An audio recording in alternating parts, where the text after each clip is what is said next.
too. Now tune in and play some trivia too. The Roundtable Pro Wrestling Podcast is on, so tune in. The Roundtable Pro Wrestling Podcast.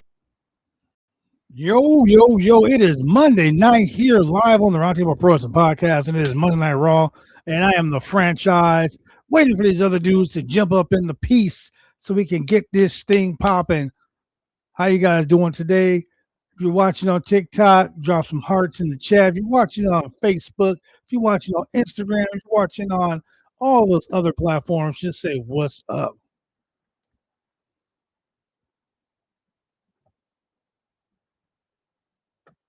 We're in Detroit, Michigan, live for Monday Night Raw here live on the Roundtable.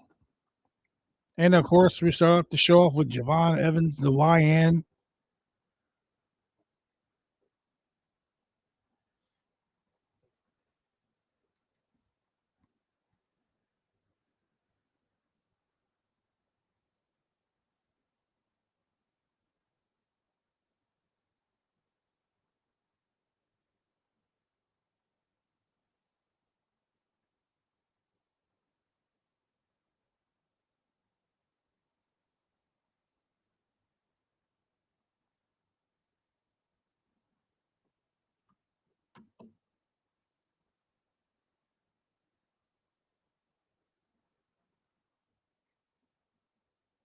I hate the fact that they call him a young OG. There's no such thing.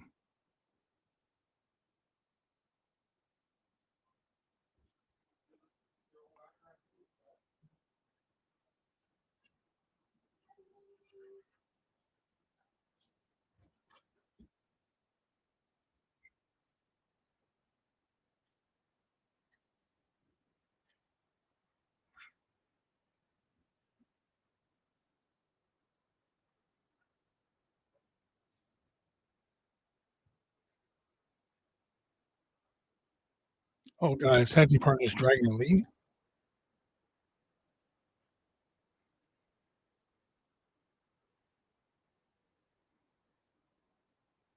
Oh, yeah, he definitely turned on Dragon Lee today.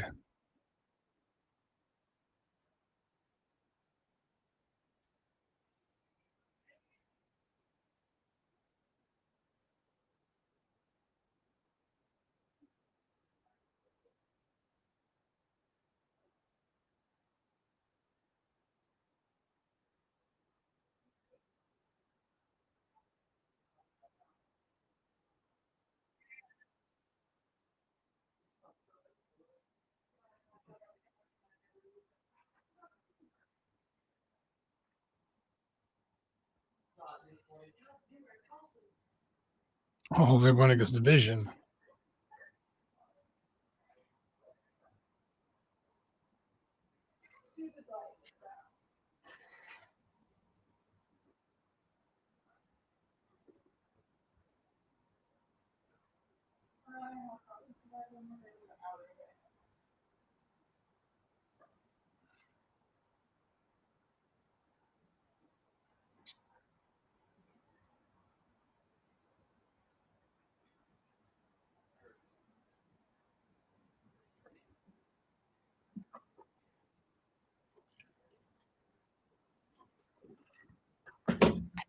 Oh.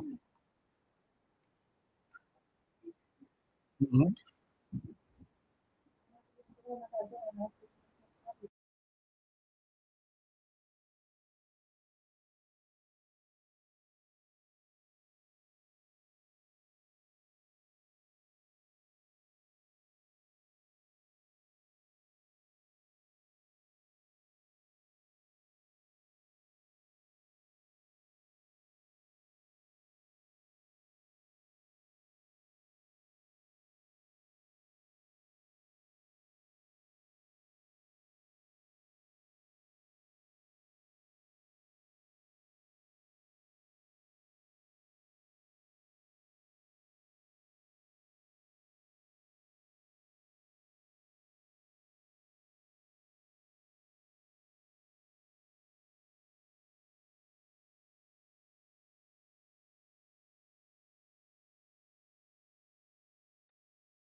Boom.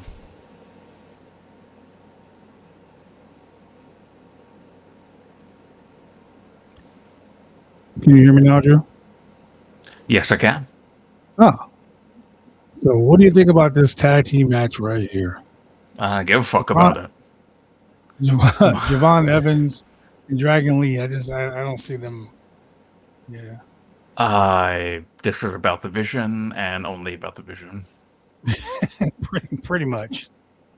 This is just a match. I mean, I know you've like heard the news. Like Braun Breaker is like real pissed off at the fact that like he feels that he's stuck in a dead end. I mean, honestly, he is stuck in a dead end. Like him teaming with Austin Theory. Yeah, that's cool, but he got derailed fast. I mean, he thought he was going to be world champion by now. Yeah, nobody really gives a shit about him anymore for some reason. Backstage, I mean, Yeah. fans obviously care, but Triple H just went, "Yeah, I don't give a shit about you anymore." So, I wonder if he like did something backstage to like really piss people off. You know? well, he was gone for a little bit. Like he had gotten injured, right? Well, I mean, they said it was an injury, but you never know. It's always some shit. I mean, look, fucking Austin. I mean, Logan Paul's out here with a fucking brace on. Three. So technically, that's three people that would have gotten in. Well, no, every single member of this group except for Austin Theory was injured at some point within And the last year. it's so crazy how it happened too, because it happened in order of the way they joined the vision.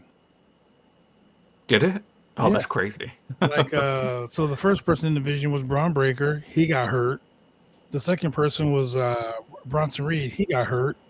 And then the third person to join was what's his name? Logan Paul, he got hurt. So I mean, you know, we got Maxine Dupree and fucking and uh and what's his name? Logan Austin Theory. They don't want you to haven't gotten hurt yet, so knock on wood. Let's hope they don't get hurt. It sucks getting hurt. Oh yeah. Well, you would know that. Jesus Christ, yeah.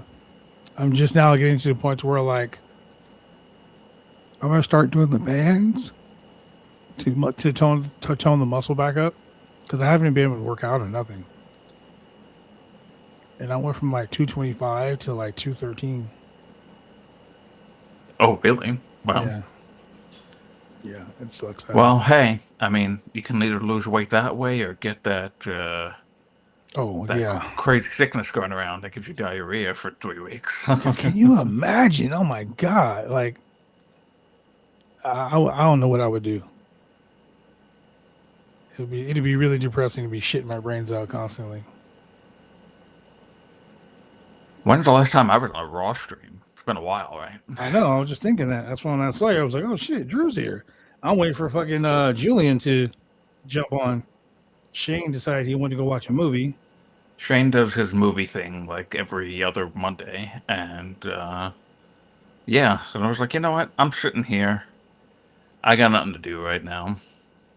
I guess I'll pop on the first Raw that I've seen in months just to. I have no idea what the hell's going on in this company. I mean, you know, you got Maxine Dupree. She turned heel, and I just feel bad for Otis, because like Otis always finds himself hooked up with these hot blondes, and these hot blondes totally shit on him. I mean, like the first one was what's her name? Mandy Rose. Mandy Rose. She left him for Dolph Ziggler, right? And then there was another one. Who was the other blonde? Let me look this up.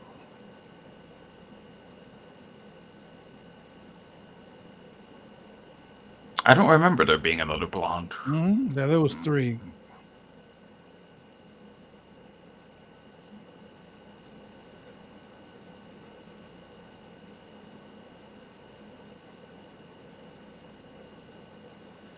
Was it? I think so. Was it Lana before Lana left? So let's see. The first one was Mandy Rose. So it was Mandy Rose, and then it was Lana, and then it's Maxine Dupree. I can't believe I remembered that. I don't know how you remembered it, but shit, I had to look it up. Uh, Yeah. Every time he gets in good with some hot blonde, they turn on his ass and shit happens.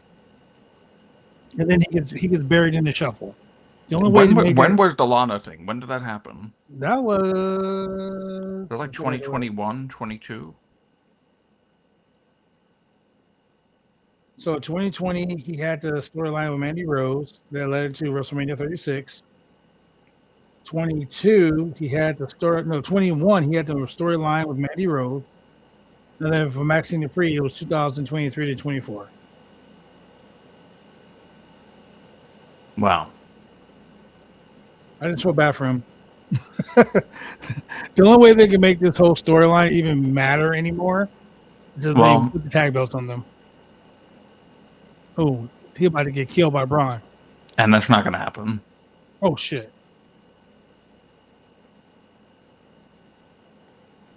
Oh, he just grabbed his knee after he did that. Yep, he hit that wall. Drew! What's going on?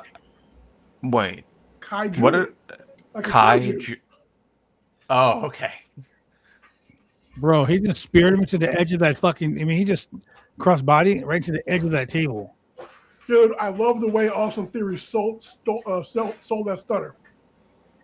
Yeah. Yeah, that's been his way to do it. I've seen. It's very good, I have to say.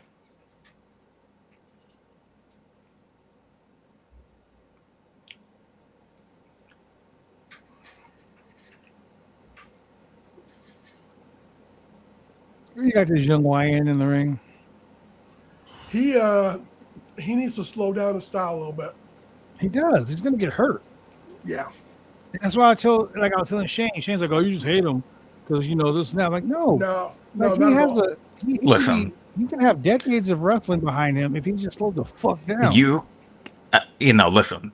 I very much respect and love my gaggle partner, but as is evident from certain conversations that you have sometimes, you just can't trust his opinion. Yeah. Okay. That Oba he gets so like obsessed with Obafemi that the slightest bit of criticism and he's like, "You hate new stars." I'm like, no, I'm saying that. I'm not Dude, Shane. so I'll tell you one thing. I'm not Drew. saying that, Shane. Hey, Drew, one thing I gotta say, Bad Blood is consistent, like I am, and the same thing that I'm saying about him is the day I saw Darby Allin fall down those cement steps in handcuffs, dude, I was like, you need to stop that shit. Like, please stop that shit. Yeah. I mean, I get that people want to do crazy shit and innovative shit and new shit and whatever, but man, I want to. 20 years from now, I don't want to see you at a WrestleCon in a fucking wheelchair and a colostomy bag. Yeah, you know what I'm saying? Okay, so like I was saying earlier, Drew, this is the only way this storyline makes sense. They have to get the tag belts from these guys. And they won't. Of course they won't, but I mean, it'd be a feel-good story if they did. Julian, do you? I want to know if Julian remembers this. Julian, do you remember the second blonde that was with Otis after Mandy Rose? The second blonde? Yes, there was Mandy Rose. There was another blonde, and then there was Maxine Dupree. Who? Well, was there was Nikki. There was Nikki ASH. No, she wasn't a blonde though. But she wasn't. Yeah, I was gonna say, but she wasn't blonde. Yeah, shit. I don't know. We had to look it up. Well, it turns out I guessed it correctly. It was Lana. It was Lana. How long was she there? It wasn't long at all. Okay. It literally was not long at all. But every single every single blonde that he attaches himself to ends up turning on him. He needs to find him a black chick. Lana? No. Were they in a feud with Rusev? Yes. Oh, Shows shit. you how memorable that feud was. God damn, that was a spear. So are we ready for Tom Brady versus Logan Paul at SummerSlam? Please, God, no. Gotta Is get he those gonna ticket sales. Is he going to They've throw a been pushing football that into his shit. nuts? You know, They've been pushing it for a while. What is it with these little booty shorts that Maxine has on? I mean, they're trying to make her like the new Stacy Keibler. dude, where's Ivy Nile? Yeah. Well, she's with the Oh other guy. wow, I forgot about her. Yeah, because like where's she been? I mean, Ivy Nile could come out with him.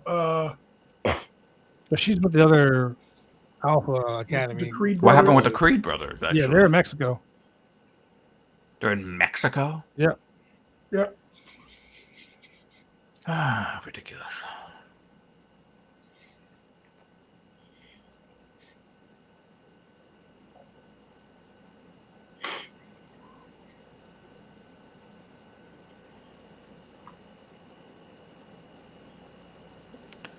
God damn, they're gonna have a live sex celebration now? Yes. The hell? Yes. It's so funny because like the dude that she just married is an NXT wrestler. Well, Those some hella booty shorts you got on. That's what I'm saying. I know somebody not that like said that. but it's I not was- like it would be the first time I saw Austin Theory naked. But anyway, like I was saying, the oh yeah, here we go. Here's the Tom Brady stuff. Getting ready. We're getting ready.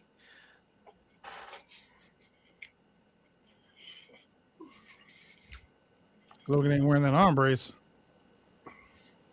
That was a horrible slap, by the way. That was awful. Fucking was slapped him in his ear.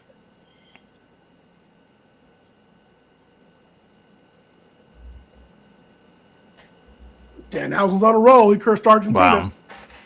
Wow. He did curse Argentina.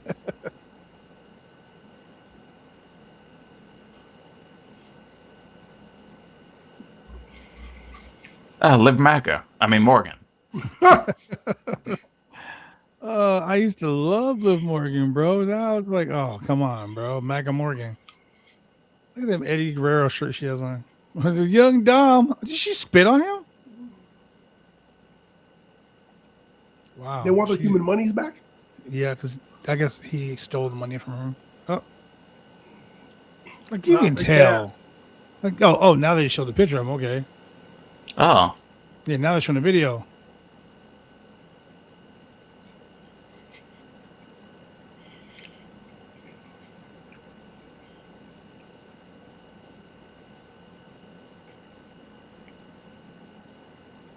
I actually thought he did a pretty good job in AEW. He did. A lot of people gave him shit for some reason. I think it's because they don't know what the fuck they're talking about. And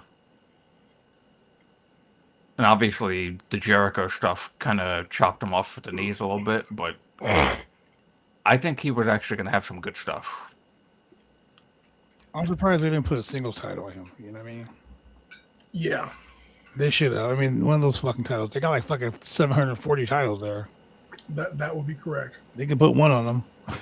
They could put the Ring of Honor World Championship on him. I mean, you know, we've seen that guy in other championship matches except for defending his title. They should have had him headlining, WrestlePalooza with against Satnam Singh. You dumb for that. That match would have been 1 in a million. 1 in a million. No right side. So Julian, Yeah. did you see the Avengers trailer? I did. Your thoughts? I'm here for it. It's here's the thing. It's in no way, shape, or form going to be as extensive as the incursion storyline in Avengers that led to the new Secret Wars and all that. Yeah. But I think they can get somewhere. You know, man, I was maybe I was talking to Shane. I forget who it was. But I was saying that if they, budgets and how money works, whatnot, if you really wanted to tell Okay, so Zack Snyder's Justice League was a 4-hour show. Mm-hmm. So you could have made that like a 3-part series on HBO. Mm-hmm. The Flash did a pretty good job with their crossovers with Supergirl and Arrow. They were great for doing Crisis and whatnot. Dude, just go on HBO, make a 13-part miniseries, and do your Crisis on Infinite Earths or whatever crossover you want to do. Mm-hmm. Whether you want to do Civil War, like the real Civil War, if you want to do, what was it when Wanda said no more mutants? Shit! When she just like got rid of all the mutants. Yeah. Whether you want to do Superior Spider-Man, where Spider-Man gets taken over by Dr. Octopus, or even Superior Iron Man, dude, or Superior Iron Man. Yeah, just dude, you could have like a Marvel or DC anthology where season 1 is Crisis on Infinite Earths. Mm-hmm. Season 2 is Infinite Crisis. Season 3 is Dark Metal, even though I fucking hate Dark Metal. I mean, there's a lot of things you could do there. Justice League like the old school JLA Justice League crossover. Yeah, you've got the platform being HBO. You'll get the viewers. Oh man, that's what you're looking for. But I know everyone's looking for box office, so that's that. I think it's going to be pretty good. For me, it was the scene where Thor came down with Stormbreaker and tried to fucking hit Dr. Doom. He just caught the fucking blade like it was nothing. Like, that shit went straight to Thanos' chest. Dr. Doom was like, "Yeah, not today." Yeah, he was like, "Not today, bro."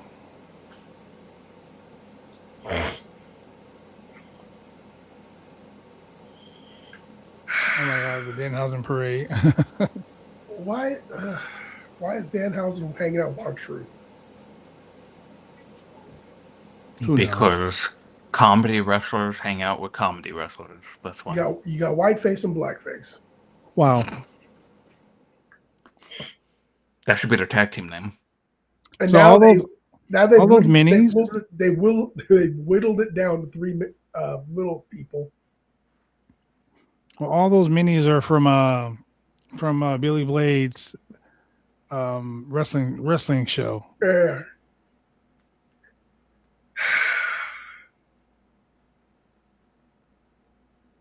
So we're back to, it's not hocus pocus because it's science, but we have a cloning machine now. That was a good choke slam, though. I'll give him that. Thanks, Dom, for making that work out.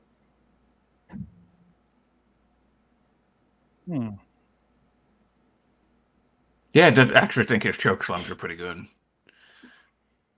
Yeah, he did a pretty good choke slam. I wonder how much they paid the little people.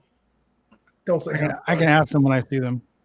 Because they will be here in Portland coming up.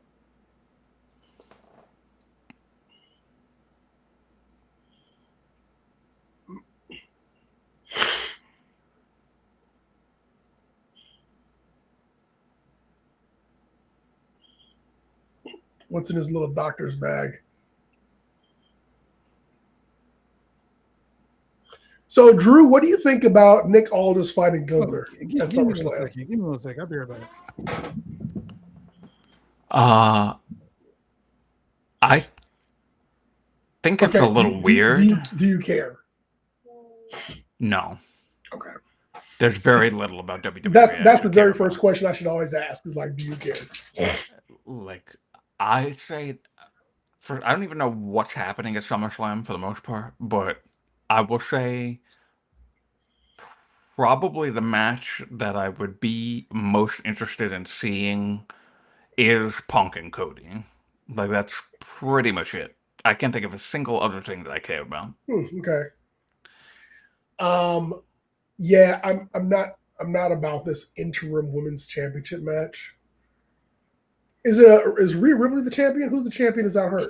Yeah, it is. I believe it is. From what I remember seeing on social media, it is Rhea, and I guess she's injured. But instead of strip her the belt, instead of stripping the belt from her, they just went She can always we're just just Charlotte gonna. Flair that shit and She's just come back on SmackDown and take it. the real thing is that they just want everyone to call her Rhea Hogan. I think that's it. If she's not being called Rhea Hogan already, Rhea Hogan. I think everybody's Sammy. We've had Sammy Hogan. We've had has Cody been referred to as a Hogan? As somebody else has been referred to as a Hogan. Yeah, I'd say Cody Hogan. Yeah, Charlotte Hogan. Hogan. Yes, for sure. So if somebody feels like they're holding everybody else down, you just add Hogan to their name. Is that the truth? I would probably say no. I mean, if she's injured, obviously the thing to do would be strip her of the championship. If she's injured, the thing to do is to take the belt off of her, hold a tournament, crown a new champion, and give her a shot as soon as she gets back. I feel like this interim deal is a lazy way of just getting whoever wins the interim title to face Rhea when she comes back. Yeah, it's a lazy way of saying, oh, look, the person who claims it's champion versus champion, like, oh, who's the real champ kind of thing. Yeah, and maybe they wanted to put. I've been a fan of that. They wanted to put whoever wins the interim championship in a feud with Rhea. Yep. So now they're just using the interim thing to lazily get around it. Yeah. Oh my God! Is this a comedy wrestler brigade that's coming out now? Yes. Joe Hendryhausen. I don't think Danhausen and R-Truth are officially a team, but yeah, Danhausen got saved by Joe Hendry because it's like Hocus Pocus. Say his name and he appears. Yeah. I unfortunately do not care about Rollins and Reigns. It's been like 8 times, and they keep rehashing the same story every single time. So the funny thing is, Seth Rollins said on Monday Night Raw, like, the fact of the matter is you never pinned me or never beat me. And that's a lie. And that's a lie. And immediately, like, someone on YouTube put up a highlight reel of Roman Reigns pinning Seth Rollins. I was like, wait a minute, that's not true. Yeah. Well, they don't even listen to the history of their own company. Here's the thing. Oh, it's kayfabe. Yeah, but you still have a TV show called Unreal, so you can't have it both ways. Oh yeah, I forgot about that. I wonder how much of this shit's going to be on the next season. They're usually like a wrestling season behind, right? Yeah. It's not that, yeah. Oh, there's comedy GM also. Stanhausen Bucks.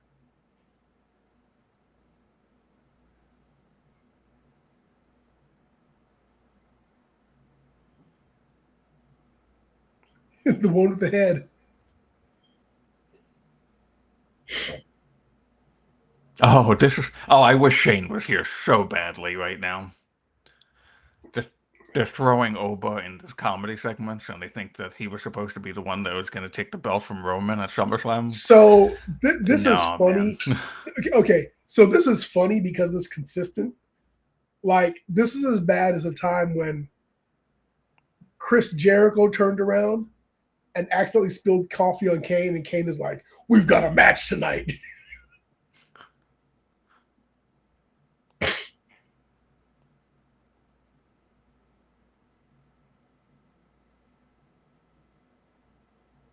God, Adam Pearce fucking sucks. He really sucks. I can't believe he's still in this role. The scriptwriter sucks. Adam Pearce is a great guy. Old scrap daddy himself. I'm sure he's a nice guy. I'm not saying it. There's nothing against him. It's just, God, he's just a fucking awful GM. They make him awful. Dude, this is just, hey, we need to pair up. We need to pair up somebody in a squash match against Oba. Oh yeah, have somebody toss a candy bar in the trash and it ends up hitting Oba in the head, and so he gets mad and challenges him. Yeah. So that booking is what they'll do for Oba between SummerSlam and WrestleMania. Yeah. You gotta have him on Raw because you want the viewers to see him.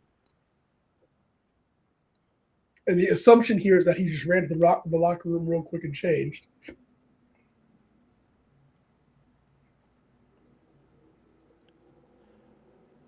I want to be shot in the head before I mimic that strut, by the way. So if John Cena was still around, probably in about 3 months, John Cena would have got on the mic and roasted him about the strut. Oh my God. And that would have been the end of it. I almost wish it would have happened. Honestly, I hate saying that, but it's so ridiculous. Everything's got an expiration date on it. He's got it'll come to an end at some point. That whole posing in the ring with the spotlight thing is just like, I mean, Brock is he in the ring faster than the Undertaker? Yes, he is.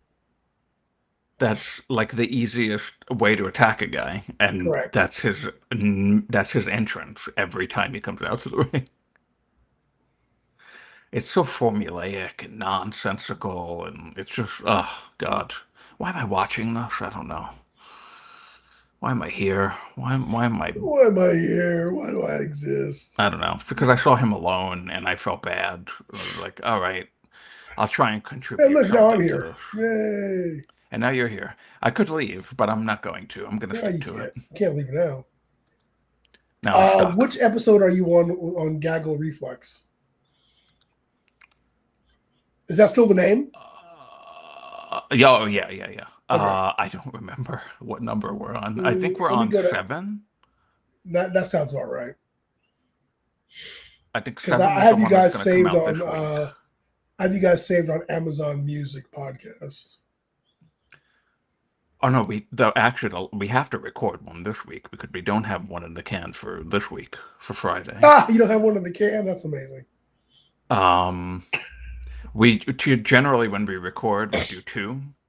Yep. But Sinner's been going through stuff with moving now, and then I had something. I originally was gonna do it on a day, but then I had something, so we couldn't do it that day.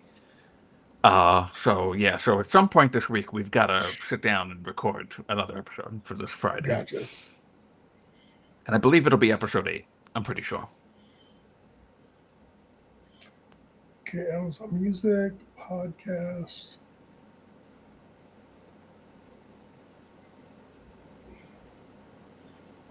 I'm signed in. Shane sounds so much better now that he got that new microphone, right? Oh, yeah, for real. It's such an improvement.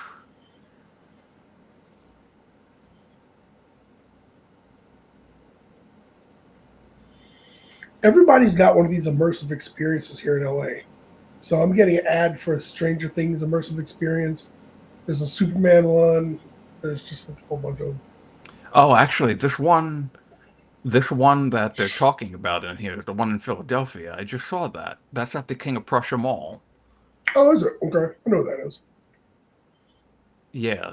But I didn't go in it, but we had passed it by. We're like, oh, yeah, that looks interesting. I've never watched a single episode of Stranger Things, so it would be pointless for me to go in there.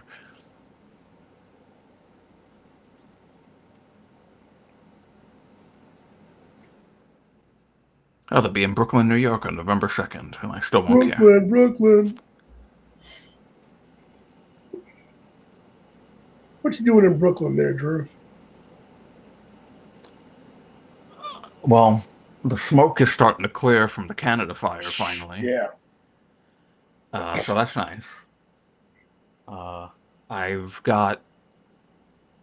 going into work tomorrow, actually, which I haven't been doing in the summer because I'm usually working online in the summer, but I have to go in to talk to my boss about some stuff. And, other than that, I'm having a pretty chill summer, I'd have to say. All right. Where's your next vacation? You said vacation. Yeah. We're not set to go on vacation again until my wife's birthday in November. Oh, okay. However, I will be in Connecticut and Portland, Maine next week. And then I'll be in South Dakota for Sturgis. Now, am I going to Sturgis? No, I just found out today that while I'm going to be in South Dakota, that's when Sturgis is going on. And when I was booking my flight, I was like, God damn, South Dakota got expensive. Like, this is some bullshit. Yeah. And then my buddy's like, hey, we'll be there too. I was like, well, for Sturgis? He said, yeah. And I was like, oh, that explains a lot now. Yeah. You never find yourself coming to the New York City area, huh? So I'm flying into, hold on, let me tell you. I think I'm flying into LaGuardia, not JFK. Let me see. And then we're going to drive up to Connecticut the next day. You know, it's like a full day travel. For your trip next week? Yeah. You know, I leave here at like 6 a.m. and I get to New York at like 3 p.m. your time. So my whole day is gone. Let me see. No more nonsense. Yeah, right. No more nonsense, sure. Your whole booking is nonsense.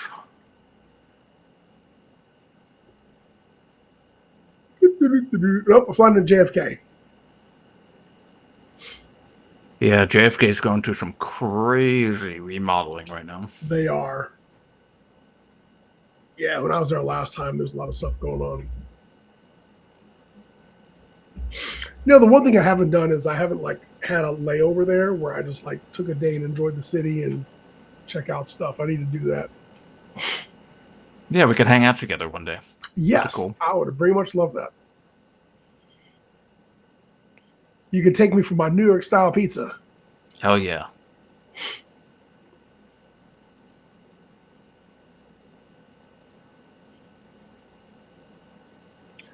What part of New York are you in anyway? I am in southern Brooklyn, which is actually close to JFK. Okay. By like 20, 25 minutes or so. Okay.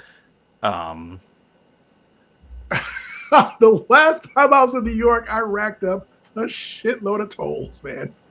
Oh God. Because I was driving between New York, Connecticut, and New Jersey. Oh man, I racked up a shitload of tolls. Yeah, it's not good. And now they have the congestion pricing in the city too. So yeah. And I have not driven in the city since then. So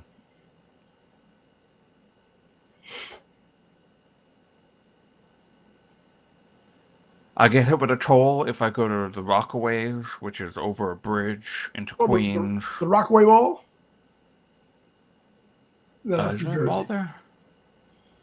I don't know if there's a mall there. I don't think so. It might be in Jersey. There's a Rockaway. That's actually the place that got hit really bad when Sandy came around. Okay. There's a toll on that bridge. It's pretty cheap. And then the other toll, the three tolls that I generally hit are either going into the Rockaways, going to the Bronx over the RFK Bridge. Yep. And going into Manhattan through, they call it the Hugh Carey Tunnel, but it's called the Brooklyn Battery Tunnel. And nobody calls it the Hugh Carey Tunnel, because that's just a weird name. Who's Hugh Carey? I don't even know. Oh, I thought you were going to say like Drew Carey's brother or something. All right. Might as well be.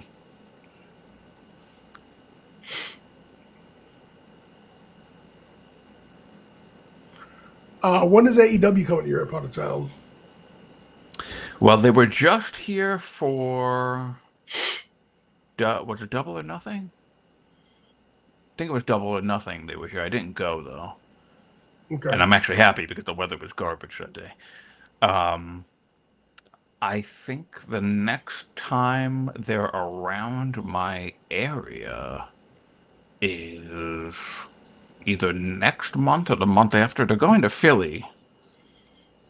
Okay. I think next month. but they probably aren't going to come back around my, we'll say, immediate area for maybe the rest of the year. I don't know. I'm looking at their website right now. Redemption's in Montreal, then they're in Detroit, then they're in Mexico, Colorado, Las Vegas, Baltimore. Okay, so they're in Philadelphia for. Actually, it's not even AEW, it's Ring of Honor in Philadelphia. Ooh. Death Before Dishonor, Friday, August 21st. Then they're in Reading, Pennsylvania for Collision the following day. And that's it for my immediate area that they're booked for right now. And that's not even close. That's like a 2-hour drive.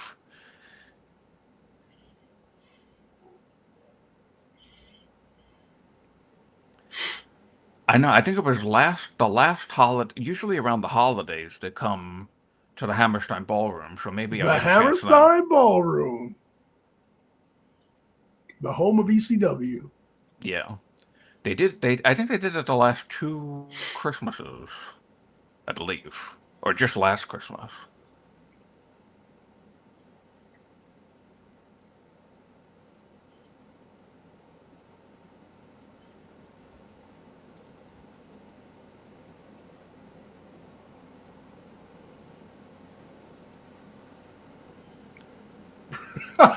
I cannot wait for Blood to get back so I can read this story. Oh no. Oh, yes.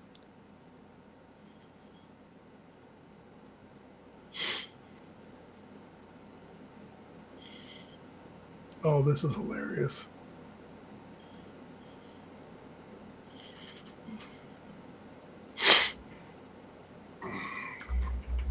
Well, let's see. What celebrities are they going to show in the crowd today? Maybe Drew, or maybe what's his name will be in the crowd. Where Drew are they Brees? tonight? No. You know? I don't know. Who the hell is? Oh, I gotta say, man, whoever washes his suit every week really makes that red, vibrant color stick out. yes, it is a beautiful red. Gotta say. I mean, that is a vibrant ass red. It's almost as red as the red that Clark would wear on Smallville. Ah, yeah. I mean, the red is hella red, and the black is black as fucking black can be. It's Chuck D black.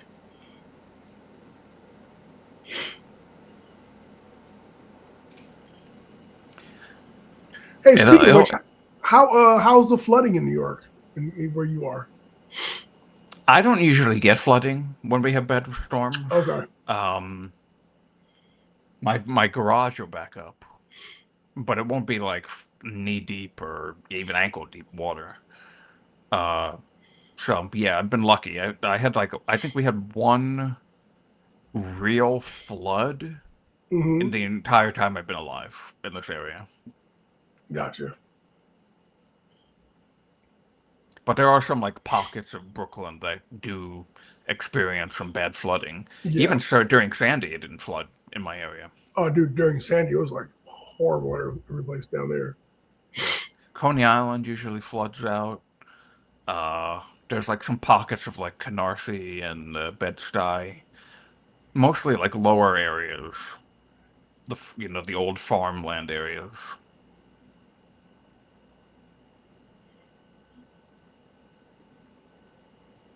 So Solo and Jacob are back with Roman, or just Solo, or just Jacob? No, actually, it's supposed to be Solo, LA Knight, and Royce Keys.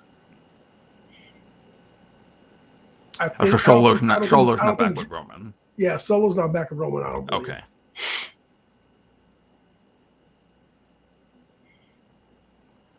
I can't believe this woe thing is still over.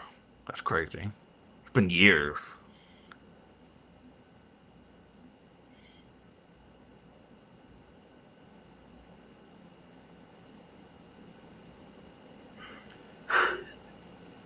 Why is Seth Rollins out here?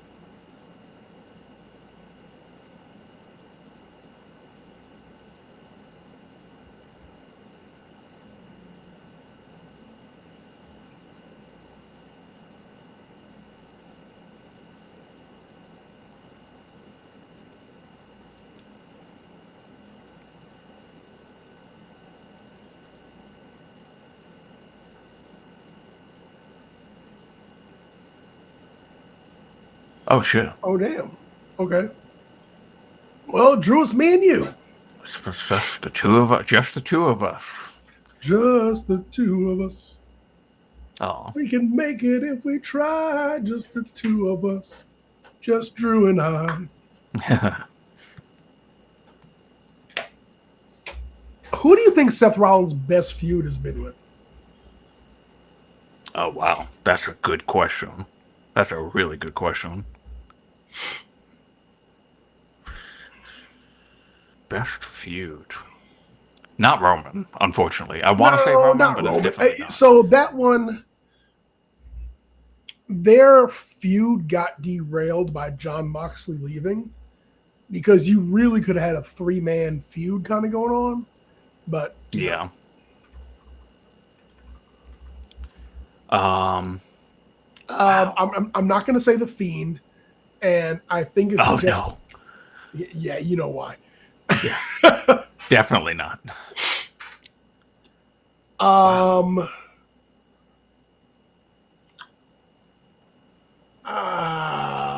Maybe with Edge.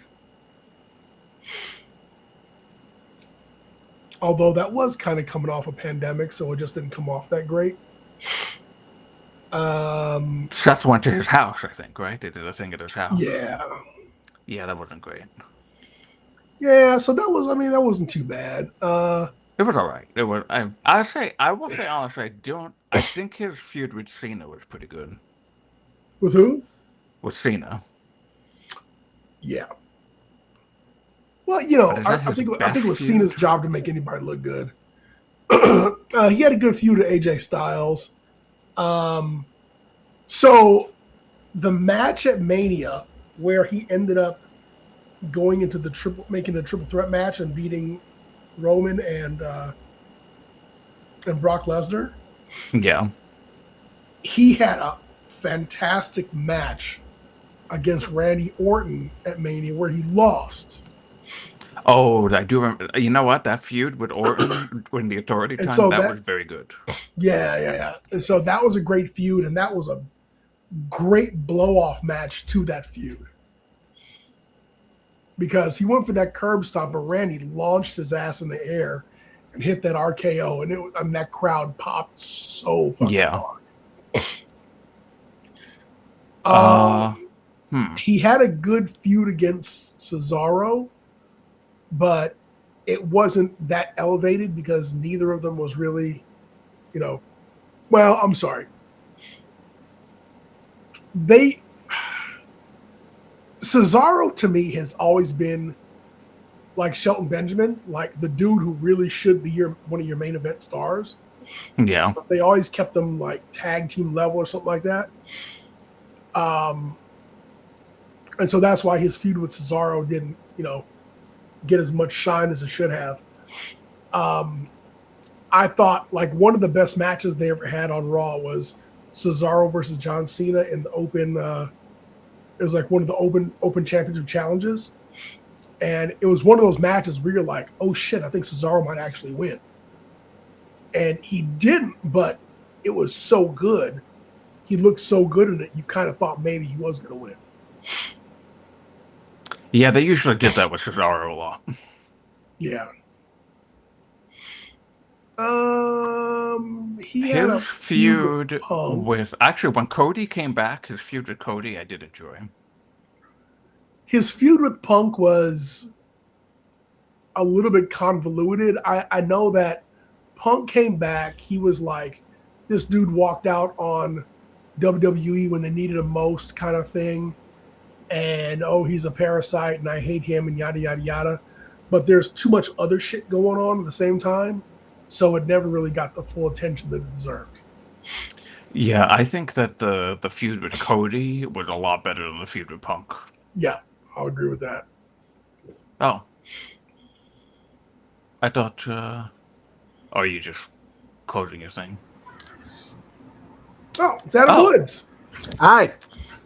This is It a treat is now. Oh the my goodness. philosopher of fisticuffs, the maestro of MMA. There we go. Although You know, it's supposed to be the all I got to Maharaja say. of MMA. And Please- El Capitan of Combat please, Sports, please, Dr. please. Adam Woods. Please do not flex like that again. I am a married man, sir. There we go. Ooh, okay, yeah. Which I've got to say, oh my gosh, peace, love, and chicken grease. Got a groove in. Make that move. Look who's got a Masawa shirt. Got to be on this stream. That's what I got. Ooh. Hey, you I Oh, gotta shit. stand up. In my you gotta head, stand it up was- a little bit. it was- The Chiron is covering the graphics on your shirt. In my head, it was going to be like the California Dreams theme song, and and then I forgot it. I got excited. You mean that cartoon, like live action cartoon that used to come on Saturdays or Sundays? Yeah, kind of like that. California Dreaming? Yeah, California Dreaming. Actually, that was the Peter Ingle, one of the many Saved by the Bell spinoffs. Yes. Yeah, absolutely. So As long as it's better than Kid Video. yes, it was. Wasn't Was it? Rusev and Ooh, Ethan Drew. Page in a team together in AEW? Well, you know what? Oh, did they? Hilariously enough, I cannot tell Crime Time from Private Party from almost. I mean, I'm actually afraid that New Day, Kofi, and Xavier Woods, you know, my cousin, Okay. are gonna show up in AEW soon because I just think that they're gonna be like, I don't know, gangster rappers or some shit. Oh, okay, man. So look, hey, don't tell anybody, but I talked to Tony Khan last week. Oh, And I know you so did. this is the whole plan. So they're gonna have Private Party, they're gonna have New Day, and they're gonna do twin brother magic. Oh, And like just roll under the ring and swap out for each other. Nobody's gonna know the difference. In fact, when they have a larger opponent in the ring, Kofi's gonna go and under then the they'll be ring, saddled. and out's gonna come Swerve under a mask, and they're just gonna be like, it's just a bigger black dude. Well, does Tony Khan have the license to use the gangsters in Mustafa and New Jack's old moniker? Oh, I don't know if anybody owns that trademark. Okay, now I'm going to go to the patent office like tomorrow, because of all people that should use the moniker the gangsters, it's The this guy, gangsters. right? I Yeah. couldn't even believe Just like that. a Flyboy Rocker Rock and Johnny Grunge. Oh, Public Enemy. Oh my gosh. Which I feel The Public Enemy. Yeah. So Xavier Woods has the wild hairstyles, right? Yep. Especially during Mania time. So like, who's the guy in Private Party that had the tails and the King Koopa thing? That was Mark Quinn. Okay, yeah. You had a 50-50 chance. Yeah. Well, they'll give Well, I think- they'll give Xavier that haircut, and then they'll just shave Kofi bald, and he'll look like Isaiah Cassidy, and there you go. Okay, Right. so what Wait, they Isaiah- should do, Yes. what they should do is they should have the New Day. Remember that episode of Raw where they were dressed like they were at the Player Haters Ball? Yes. Who could That's forget? that right there. That right there. They They should just be haters. Hate. Or But nasty. who was it that was in the crowd? Oh, they're Ice like, Cube's in the crowd. no. No, but they bought a ticket and they were like, "Oh, was it Pillman in WCW?" I mean, Oh, there's could been be, a yeah. couple of them, yeah. But like, hey, you can't kick me out. I bought it. No, that was when the Radicals debuted in the WWE. Oh, geez. Yeah, we remember 3/4 of those guys.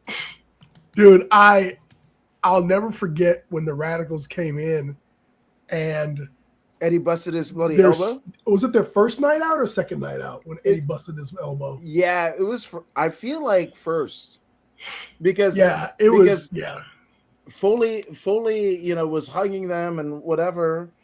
So they did like 2 segments. They had at least 2 segments. But the third, the second one, either the second or third, depending on how I remember it, is when they jumped the guardrail. Yep. And then just Eddie hit the frog splash and bam.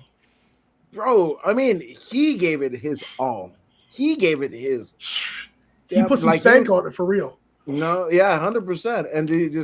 And he knew. He was like, yeah. And now I can't say he knew without thinking about a Leo Rush promo. So that's where my head's at. You know, as far as debuts and people getting injured, that's like Finn Balor. Yeah, Prince Devitt, yeah. Fucking getting injured when he wins the title. And like Sami Zayn doing like this. Yeah, with throws out his shoulder. Like, what? Yeah, and the Cena bloody US, championship invitational. Yeah. God, that was so great. Like, I mean, Cena, you could 5 moves to doom him all you want and justify so, but when he wanted to, dude was all business and like the US Open chat. Is this Unreal? Is this a promo for Unreal, which we're literally just talking about? I feel like that's it. I mean, we're on Netflix anyway, right? Yeah. Doesn't it debut Wednesday? Yep. Yeah. I was just telling Drew that one of my absolute favorite like free matches on Raw was John Cena versus Cesaro. Yeah, and Cesaro hits him with the swing. Because you actually thought Cesaro might have won that match. Yeah. There's a couple times where you thought he had the 1, 2, 3. And the other one was him against Punk. When Punk hit the pile driver, and you're like, oh my God, they're doing pile drivers again. Yeah. And I mean, you guys, I jumped into CM Punk, kind of tirade. Total disclosure, I might have like at least 3 different incarnation of Punk figure. You're gonna make Cinder very jealous right now. Yeah, dude, I've got like 3 or 4 like eras of CM Punk shirts upstairs. Yeah. Okay, see, so I've got like the old cross fists. Oh, that's good. I've got the Ramones T-shirt. Oh, that's good. Yeah, that's a Pro Wrestling Tees one, isn't it? Yeah. Yeah. So I just saw like a poll on YouTube today, and they were like, what's a better comeback? Is it Michael's 02 to retirement, or is it Punk now in the last 3 years? So what I will say is Punk coming out at War Games after the credits started rolling, was a great return. Yeah, it was. And I've got to say that the better part of it was that his return in AEW was fantastic, but the dude was snake bit on injuries. Yeah, like every time he got the title, he got injured, and so that entire run just never got the steam that it should have got. And so the fact that he's been back this long and he's been injury free and wrestling and whatnot aside from the Rumble, but for the most part he's he hasn't been snake bit like he was in AEW.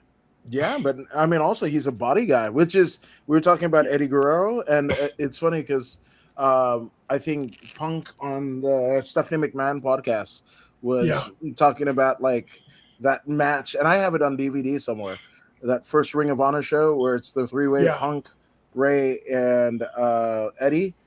Yeah. And Eddie, it was just like Punk had a bunch of moves that or spots that he wanted to do, and he's just like, you know what, I don't feel comfortable with these, but shoot him by Ray and we'll do it.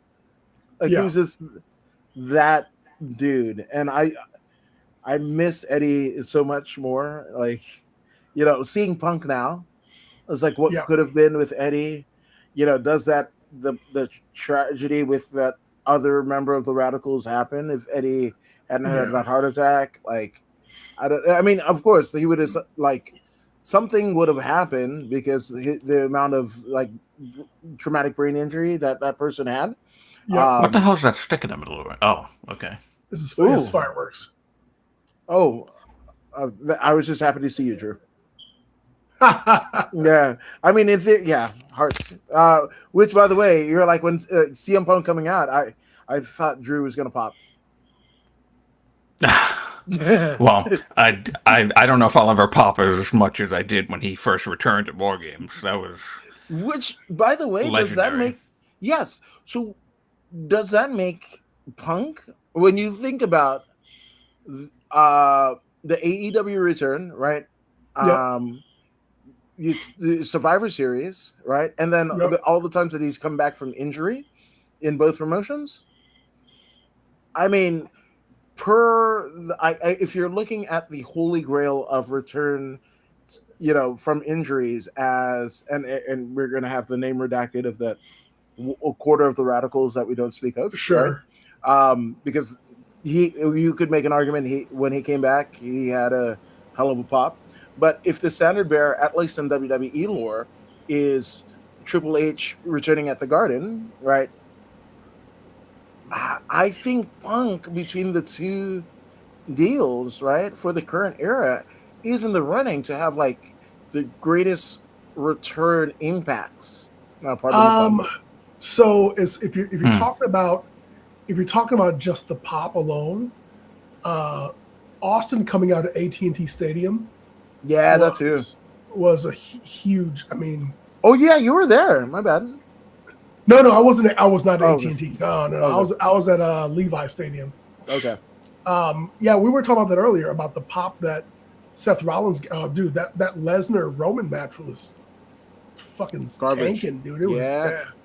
And then when Rollins came out, the pop was more like finally someone saving this shit. Saving it, right? And that was 10 years before he actually got over. Yeah, correct. Right, yes. Which that, I mean, that was during the "we're gonna shove Roman down your throat" era. Yes. I mean, that era never stopped. Every time I see him, that era continues. You know what? I give him some grace with the whole when the tribal chief gimmick started, and when he beat Cody. So the stack him and pin him match, he got true heel heat. Yeah. And then he got real heel heat, but a lot of respect when he beat Cody when Cody first came back.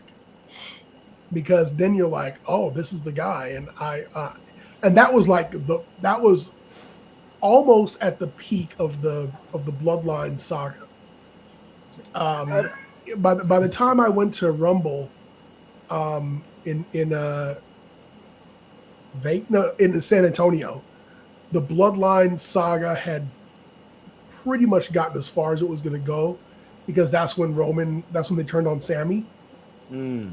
So that was the peak of the Bloodline era, like right around that time. And then after that, it was like, when's the shit gonna end? When you were like, the peak of the Bloodline era, I thought you were going to talk about the dwarf or vertically challenged wrestler. Yeah, I don't know what they call them nowadays, but the vertically challenged wrestler that wrestled in TNA, he was like derogative name for little people, Blood. Not the franchise player type Blood, but you guys remember this? He was not the octopus. No, not Gresham. Okay.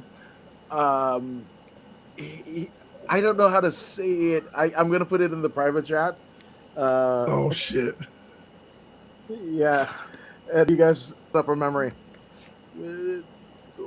This was in TNA.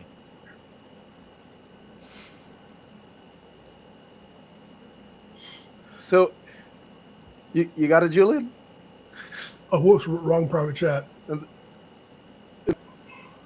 I don't remember that. You don't? No, I don't either. Okay. Google put it in the Google machine. Oh shit! But that was definitely a thing. So every time you were Oh, like boy. the tip of the bloodline, I just thought of that bleeding, like a blade. So first of all, Google's telling me that's a bad term to use. Let me put TNA at the end of it. Yeah. Oh, okay. All right. Yeah. Oh man, that was it. I had heard about this, but I forgot all about that. Yeah. Yes. Oh, okay. come on. Do you remember the Johnsons? Yeah, the Yes. Shapesons? As Yes. early day TNA had some like wild things. Dude, TNA was and it's really. Have you been watching Dark Side of the Ring? Yes, I've watched Okay. all 3 episodes, and I was, of course, like, okay, like, you kind of like, oh, they're just done with ideas that they're going to do 3 on Double J, right? And then Yeah. like when they talk about the first episode and like, you know, when you're talking about Jarrett's in pro wrestling, you're talking about my grandma, Teeny Yeah. Jarrett, Christine Teeny Jarrett, and like all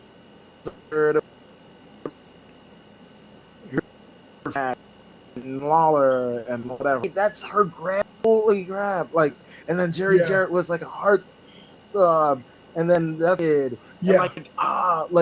and then you're like, I actually wish there was like a 5-part episode, like the middle part of like I actually wanted there to be more about the Jarretts. There needs to be like a Jeff Jarrett documentary where he can he covered a lot of the what's wrong with TNA stuff, and he didn't cover Global Force and the success of Global Force internationally. He didn't. There's Rinka King. Yeah, Rinka King. Yeah, there's a lot of stuff that got left out because the focus was on how TNA got screwed. Mm-hmm. It wasn't on what Jeff Jarrett did right. Outside of through the whole like what led to TNA, like the effect that Global Force Wrestling had and all that. That all got kind of skipped over. And not just that, and they talked about like him in Mexico showing up, Sure. too bad to compete, and it looked like it was El Macias, or what is it, Judas? What did they call him in TNA? Judas Macias, some odd. Yeah, right? There was also if you watch what was his name? If you watch the Vampiro documentary, he covers that part of Jeff Jarrett and TNA in a little bit more detail. Yeah. Okay, then I got to check that out. I'm a fan of Vampiro. So yeah, I actually wanted more of the Mexico run. Like, he was over, brother. He was so over for sure. Dude, yeah, he was way over overseas. I mean, and as much as people want to say, "Oh, he was over overseas," that's Global Force was making a shitload of money overseas. Yeah, in Europe and in India and all these other places, Global Force was a global force at the time, and especially because WWE, they do their European tour every other summer or something like that, right? And so that definitely leaves a vacuum for, you to bring over, mainstream wrestling to that territory. And so he was capitalizing on that, and he was working with the indies and, and all that stuff. So it's it was a big gap that was left out of that. Yeah, that needs to be talked about at some point. I feel like that's right. Which, by the way, I know you guys did the show on it, but I might have skipped that. But what do you guys feel about Bayley and Lyra Valkyria bringing both Power Slap and Bare Knuckle fighting to Madison Square Garden at Saturday night's main event? That was some Jake Hager levels of walloping. Yeah, that Bayley laid into Lyra. I did not watch that, but now We the People I and all. definitely will not. Yeah. I mean, we the people. I mean, it slapped the homeless out of her or some odd. Like I heard. I think it was like the Good Brothers at Wrestle Talk, Yep. or what culture. It was one of those the British ones this morning, and they're like, "This is actually like the greatest thing that ever happened to Lycaria or Yeah. Lyra Valkyria." See, I just Yep. blah blah blah, blah word salad. I mean, Lyrica would be cool. Like she could be like a singing gimmick, considering that they gave her Nikki Cross's No. gimmick, whatever. Right? She could be like, what is her name? Jillian Hall. Oh God, no. So Yeah, I remember like me.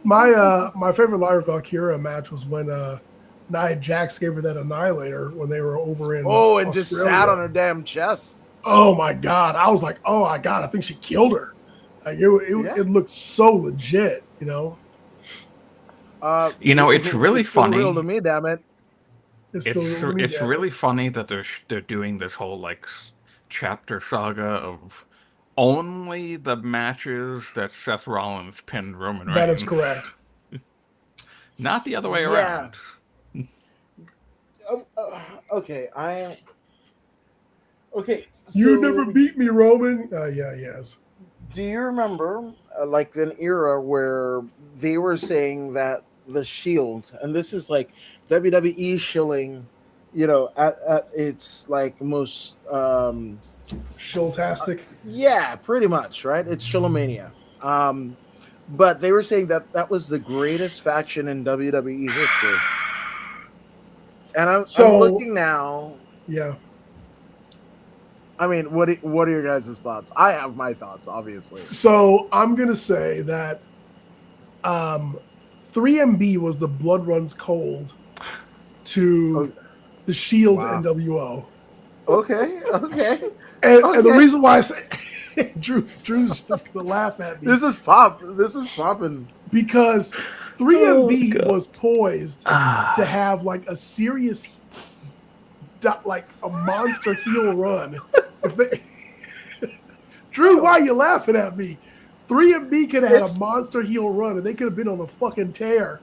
But then the Shield debuted, and then they became like a comedy gimmick. Especially I love the you, fact Julian. I love you so much.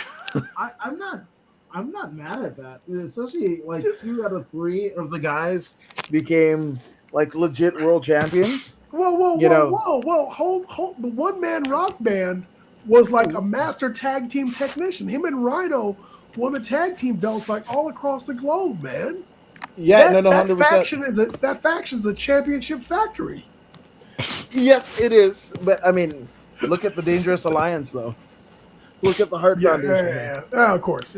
If you look at the entirety of WWE, now, okay, when the Shield was formed, I was really in my like baby wrestling fan era. Yeah. Okay. So I would have believed that.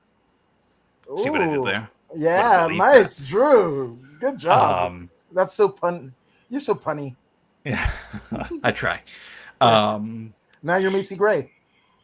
Yeah. Yeah, I would have believed that then, and I did believe that because this was like a really cool thing. And the New Day, a lot of people said that about the New Day too, and I believed that as well. When the New Day was a thing and started. But if you look at like the whole entirety of WWE, for me, I feel like it would be like Evolution or something. Like that's like when you get like a major faction of the OG legend of that time, Ric Flair, the biggest, and sometimes even though he wasn't liked, but he was on your TV in Triple H. Randy was like the new babyface. He was the blue chipper. What are you talking about? I remember it like Mark Jindrak. He got kicked out early on. Oh, cool. That's like a redacted name in the Evolution past.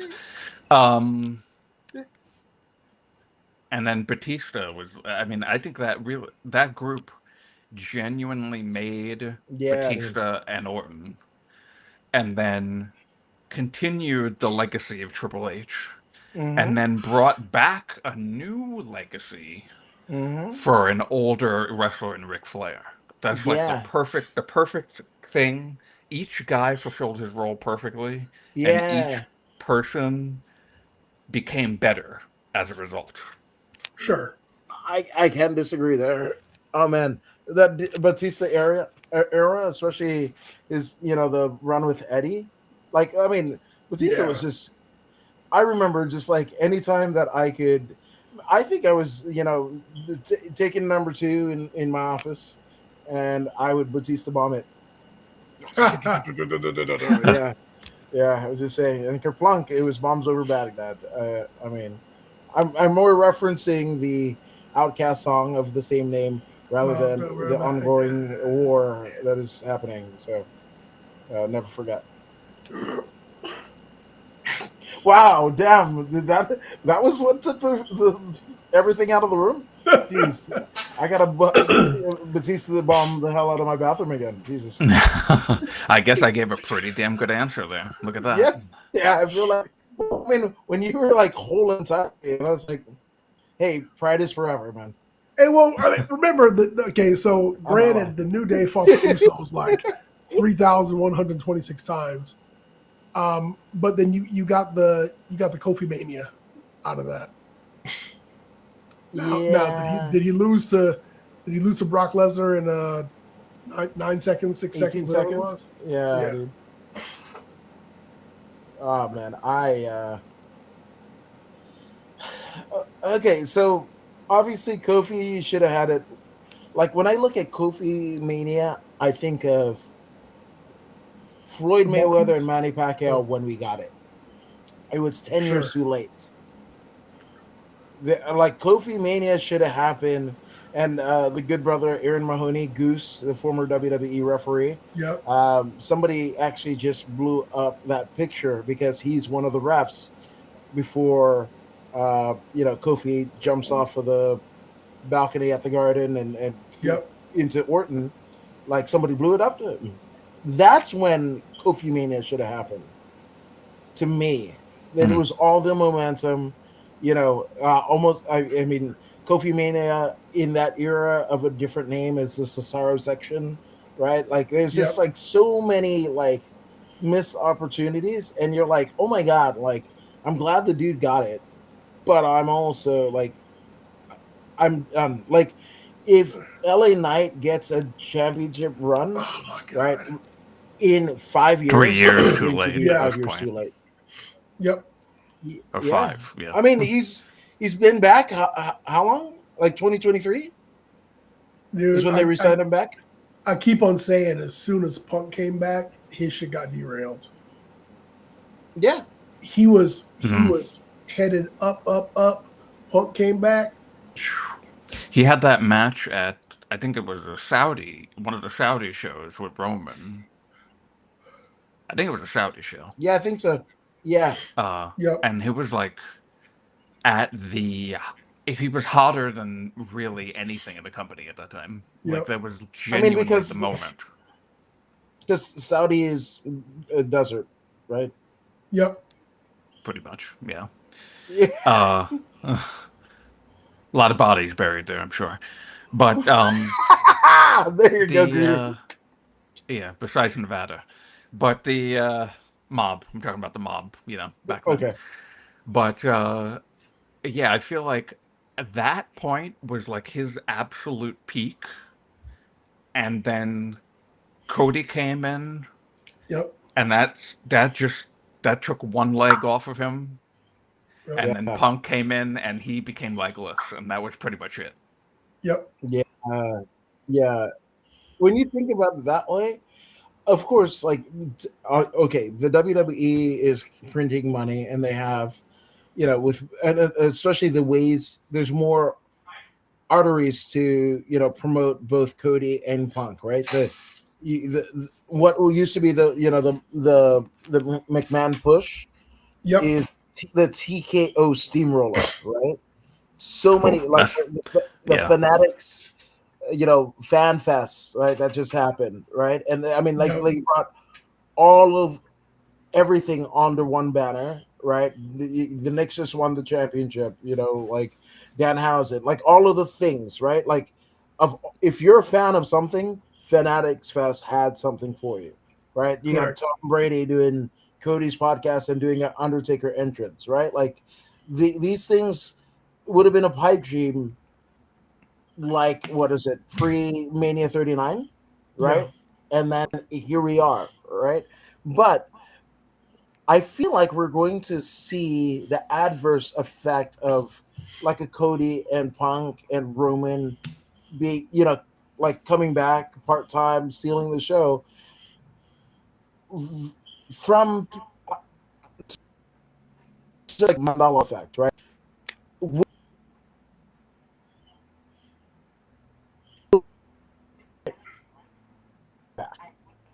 WWE BS it was, or it is, it was, whatever, then now forever, right? With like LA Knight or whatever being the locker room leader. You got Aldis coming back at SummerSlam, right? He's a decently, he's up to snuff. Him and Adam Pearce, right? They're kind of the same guy. Yeah. In the Correct. and similar careers, a la Daniel Garcia and NWA. Witter. No, Witty's useless. Okay. Yeah, so it's like interchangeable. They pretty much have the same career. So it's funny that they're A side B side to each other now, right? But would they, if Punk and Cody wouldn't have come back, does LA Knight become champion? Yes. Yes. Or do they do the same thing? You think so? Yeah. Oh yeah. Yeah. Absolutely. So the trajectory that LA Knight was on, he was on his way to the main event. He wouldn't have beat Roman, but he would have been, when they made the new world championship, he would have held that belt. I definitely believe, I believe he would have gone over versus Jey Uso at that Rumble. Oh, okay. For sure. In fact, when Jey Uso won, I was fucking pissed because I was like, oh, this is LA Knight's chance. This is where they're going to finally, put him over. Get behind him. Jey Uso, as far as the people that I had to be in my final four and who I had to win, Jey Uso was not on the list whatsoever because him winning just didn't make any sense. And it wasn't even like a feel-good thing for the fans. LA Knight winning would have been the feel-good choice. Right. He would have been, the guy who's been busting his hump, and they could have told the story with TNA footage and NWA Power footage, and all that, like Eli Drake and where he came from and how long he's been doing it. That would have been like the most beautiful story to tell, and they just said, fuck it, let's go Jey Uso. Yeah, and I think payoff to Jey Uso winning was supposed to be Jey Uso challenging Roman title for title, like who's the real tribal chief, and Jey just shit the bed so badly. As champion, they just said, "Nah, we're not going to do it." I mean, I don't understand why the Usos are still there. Because the higher they climb, the more they mess up. So, personally, your personal feelings aside, you know what? I understand why I'm not mad at them. I mean, I understand why they're there because, much like the New Age Outlaws, when they split them up, that shit didn't work. But as a tag team, they're pretty fucking decent.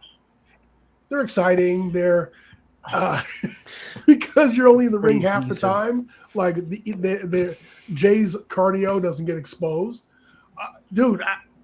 That match that Jey Uso had with Punk on Saturday Night's Main Event. And I was like, I hope he apologized to him afterwards because he was so fucking gassed, I think Punk went for a GTS, and it was so bad because you're like, is he sandbagging him or is he just fucking gassed? And he was gassed.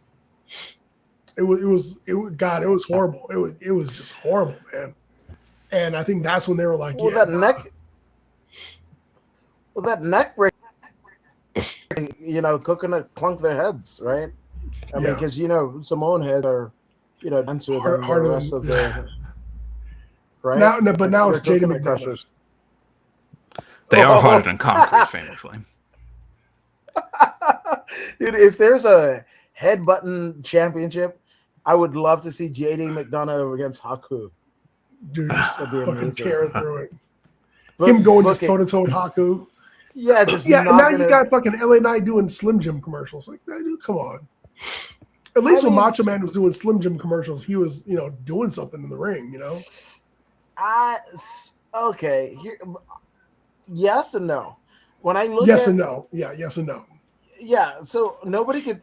I'd rather. I mean, what's the place? Oh, Raising Cane's is doing AI Chuck Norris commercials, right? Oh, so I wouldn't be mad at a Macho Man AI, doing it, right? But color scheme and whatever. I can buy LA the Slim Jim guy. Yeah. I mean, versus I don't know Drew McIntyre, like somebody higher for on the sure. card. So like because there's like Wireless, like she is the queen, right? And she's repping like a podunk, like basically hobby lobbying way to your cell phone prawn. Like it just feels weird. And she's in her garb. I was like, I've never seen anybody Cricket Wireless. So. Yep. I haven't seen anybody in a Cricket Wireless store with all of their teeth and the face. I haven't seen a Cricket Wireless store, period. Oh, okay. Yeah, it's in San Diego, 619. I feel like that's right. Terry Folk have. So, and then the guys from POD. I'm just making like BS San Diego reference. Yeah, all of the guys in the Padres, they have them.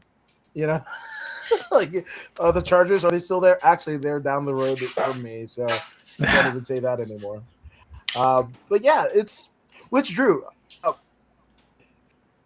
Hero of wrestling. Say that again, because you cut off a little bit. You're like freezing. Oh, I think it's a favorite era of wrestling. Did I freeze?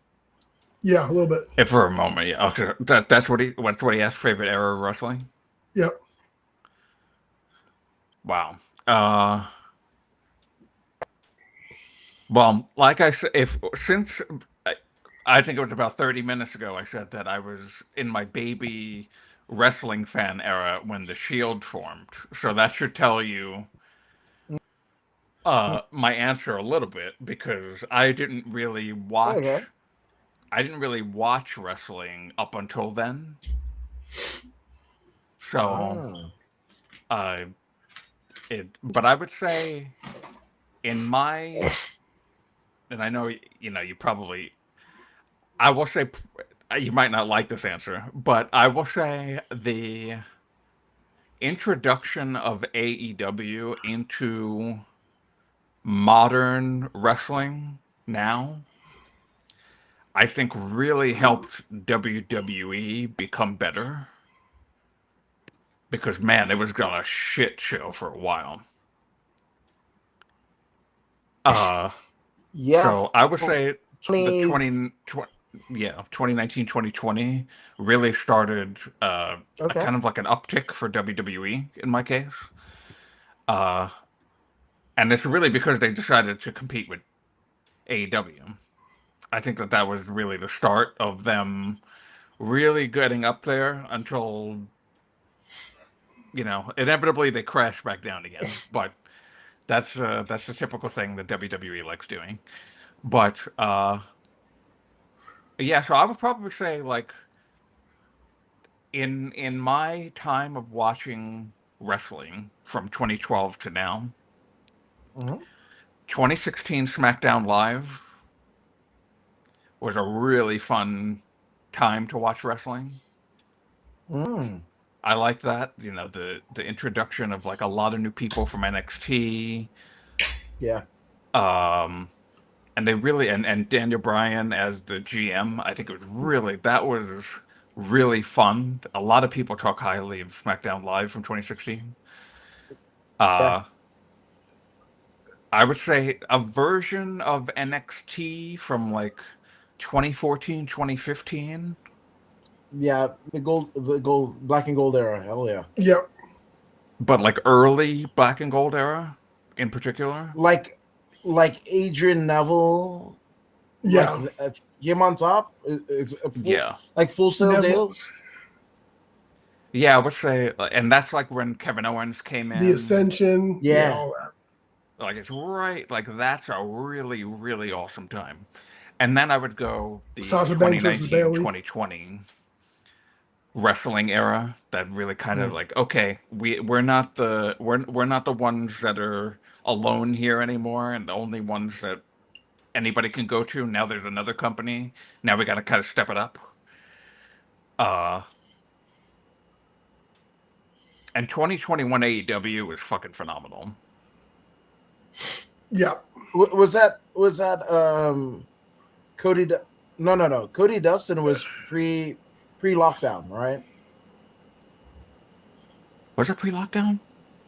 Yeah, it Yes, I was think pre. it was. I Yeah. think it Yeah, was. like 2019, it was 2018, 2019. I feel like that's right. Yeah, But that was right but before his feud with Jericho. right.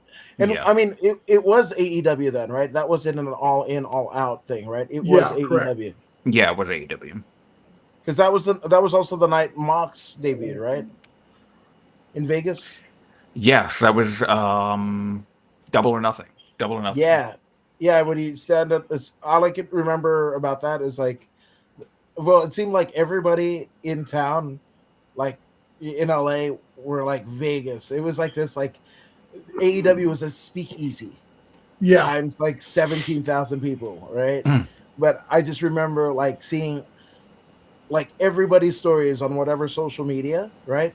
And it mocks either like a clip of the show or in the arena when Mox stood on the things and like pounded his chest and what have you. Yep. And it was just, like he had just done the Cauliflower Alley thing, and accepted an award or something, or inducted. I think he might have inducted his trainer Cody Hawk. I want to say it's Cody Hawk, but it could be not, one of the Cincinnati folk, right? And then he had timed that promo, right? Like that he's Mox now, right? Like, and whatever. And then within an hour, he was in AEW, right? And Yep. no longer Dean Ambrose, he's Moxley. And I like that era, like the Bucks, selling t-shirts off of their YouTube show. Like, I might not like the way they go about things, right? But I mean, for a little engine that could, if you like the little guy, there's no greater story than like the hot, WWE kind of whining and dining, the hot topic people and whatever, and then Yep. at WrestleMania, and like, okay, so now we're the Bullet Club shirts, like, oh, that's not us, and Hunter having to eat crow, right? And then they're like, oh wait, they're in California, and like that Monday or Tuesday after Mania, right? Like they're having talks with the Bucks, the executives of Hot Topic, Yep. like that, and then the what is it, the Ontario thing with where they went into Raw or something like that, like that was a really good time. If you're like a punk rock metal anti-authority, Yeah. wrestling fan, that was amazing. Like what AEW was versus what it is now is completely different. So I like that. Yeah. I love that. Julian, favorite era? Oh man. I've been watching wrestling for so long. I have several favorite eras. Oh, shit, dude. I started watching wrestling the day when King Kong Bundy and Big John Studd jumped Andre the Giant in the middle of the ring and like cracked his sternum, and the Killer Bees finally, after a long time, finally came out to help, and Billy Jack Haynes came out, and I forget who else came out. And I remember as a kid being really pissed because it took the heels. I mean, it took the babyface such a long time to come out and help Andre. So that was like the match that I watched that got me hooked, and I've been watching ever since then. My favorite era of wrestling really revolves around Gorilla Monsoon and Bobby Heenan announcing, and also Heenan being a terror. He was what Paul Heyman is now. He was just the greatest manager. What's his name over in AEW? Like everybody wants to be the Heenan family. Don Callis. Don Callis, yeah. And the Heenan family actually started in AWA. It wasn't until I got older that I realized like I came in after like so much stuff had already happened. I was too young. I didn't see it on TV, but whatever. So when you had the Heenan family in WWE, when they introduced Slick, when Kamala came in, you had Bundy and Studd, you had Rick Rude, pre-steroid scandal, pre-Warrior being champion, like that was like one of my favorite eras. My second favorite era after that was the WCW Saturday Night era. Yes. And that was when, dude, WCW Saturday Night was the shit. Like it was a solid ass show, and you really got some. It was raw caliber matches, even better. And Saturday night is where you saw everybody. Like, if they weren't on Saturday night, like before Nitro, all you had really was WCW Saturday Night, and it was main event. Yeah, it was main event stuff. And that's where you saw the Corporal Kirchners. That's where you saw Evad Sullivan. That's when you had the Dungeon of Doom. That's when you had Paul Orndorff. It's the Hollywood Blondes. I mean, there was so much stuff that was going on. And that was, and it was, back then I didn't know that they were necessarily competing with WWE or WWF at the time. But on its own, as its own brand, as me not really knowing about the territory system, it was a great alternative, it was just great more wrestling to be watching, in addition to like superstars. It was. I was trying to explain to my son, like, the greatest thing to hear was Saturday Night Live will not be seen tonight. But instead we're gonna have a special edition of Saturday Night's main event. And the song from Animotion came on. They did the promos at the beginning, and then the Animotion song hit. And dude, it was like that was the definition of a special event. Like when they talked about, we're gonna save Brock Lesnar for special events. Those were special events. Like you knew a title was gonna change hands. You knew that's when the Mega Powers exploded. That's when Andre took the belt from Hogan and gave it to Ted DiBiase. Like that's when like a lot of just really important pivotal things happened, and it was on Saturday Night's main event. And during that time also you had Ted DiBiase coming in. Like I had no idea that Ted DiBiase was in AWA killing it. No idea whatsoever. And I get older and I was like, oh shit, he was killing it back in the day. AWA had all this shit and Vince just took it. Oh, throwing the belt off the bridge. Oh, who knew that had been done before? And kind of that's what wrestling is about.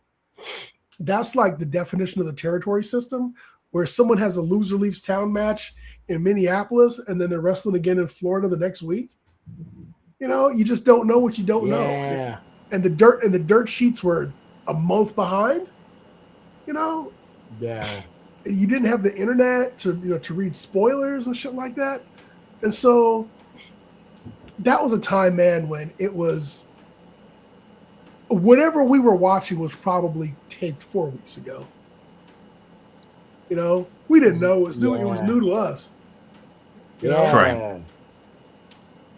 I really appreciate wrestling from back then, even though I didn't grow up watching that, or I haven't really gone back extensively to watch it, even when I had the WWE Network and when stuff was on Peacock and whatever. But I do, like, there's like pivotal moments that I've seen, you know, Hogan and Andre. I've seen the Macho Man stuff. I've seen like one of the things that I really, really loved watching a few years back, and probably it had to be pre-pandemic or right in the beginning of the pandemic. I saw the introduction of Sting. Yeah. And that was like one of the coolest fucking things I ever saw. So, Drew, what I got to tell you is watching WCW Saturday Night, the first time I saw the Great Muta. Yeah, me too. My mind was blown because this dude did a fucking back spring, back handspring into an elbow smash into the corner. Oh, just greatest thing I ever saw as a kid. Just and after that, I was like, I'm a fan of Muta, just hands down. You know, it was. So it's funny. So when they said, "Hey, Roman's never pitted Seth Rollins," 10 minutes later on the internet, you have someone who put together a video compilation of Roman pinning Seth. This was back in the day when like Andre's never been slammed, and you're like, right. What? Andre's never been slammed. Oh my God, that's incredible. And of course, Andre been slammed before. Of course he'd been slammed. You know, it was, there's every kind of, and I know I said this before. I was not a fan of the Lex Express era. No. That just was not my shit. And the fact that Bret Hart kind of had to bail them out of that is where I wasn't watching, so I didn't get to become that much of a fan of Bret Hart until later when he was feuding with Stone Cold. You know, so there was like a whole segment of the Bret Hart career that I missed because I wasn't watching Bret bail Vince out of that hole he made with Lex Luger and all this other bullshit, you know? Yeah, that was my era. Like the new edition, the new generation, and you mentioned WCW Saturday Night, right? Like, and talk about that, like the set designs, right? The old school purple, it just looked really classy. Yep. Looked really like a party. It looked like a party, like an upscale 90s high, like it was probably like wrestling at the Chase, right? For a new generation, where it's like a white tie affair, and then you have like the flair for the golds there, you know, and then obviously, you know, with the new generation, right? You had, you know, Razor, X-Pac. I remember crying when like 1, 2, 3 Kid, then the Lightning Kid, you know, pinned Razor with that moonsault. And just like holding it together, I was like, he's like 2 years older than me, right? Like, we can do it. We can do it. Yeah. Dude, what's funny is when I look at the arenas that AEW is in now, I'm like, dude, that's like where Raw started off at. You know, Raw was in these like theaters, if you will.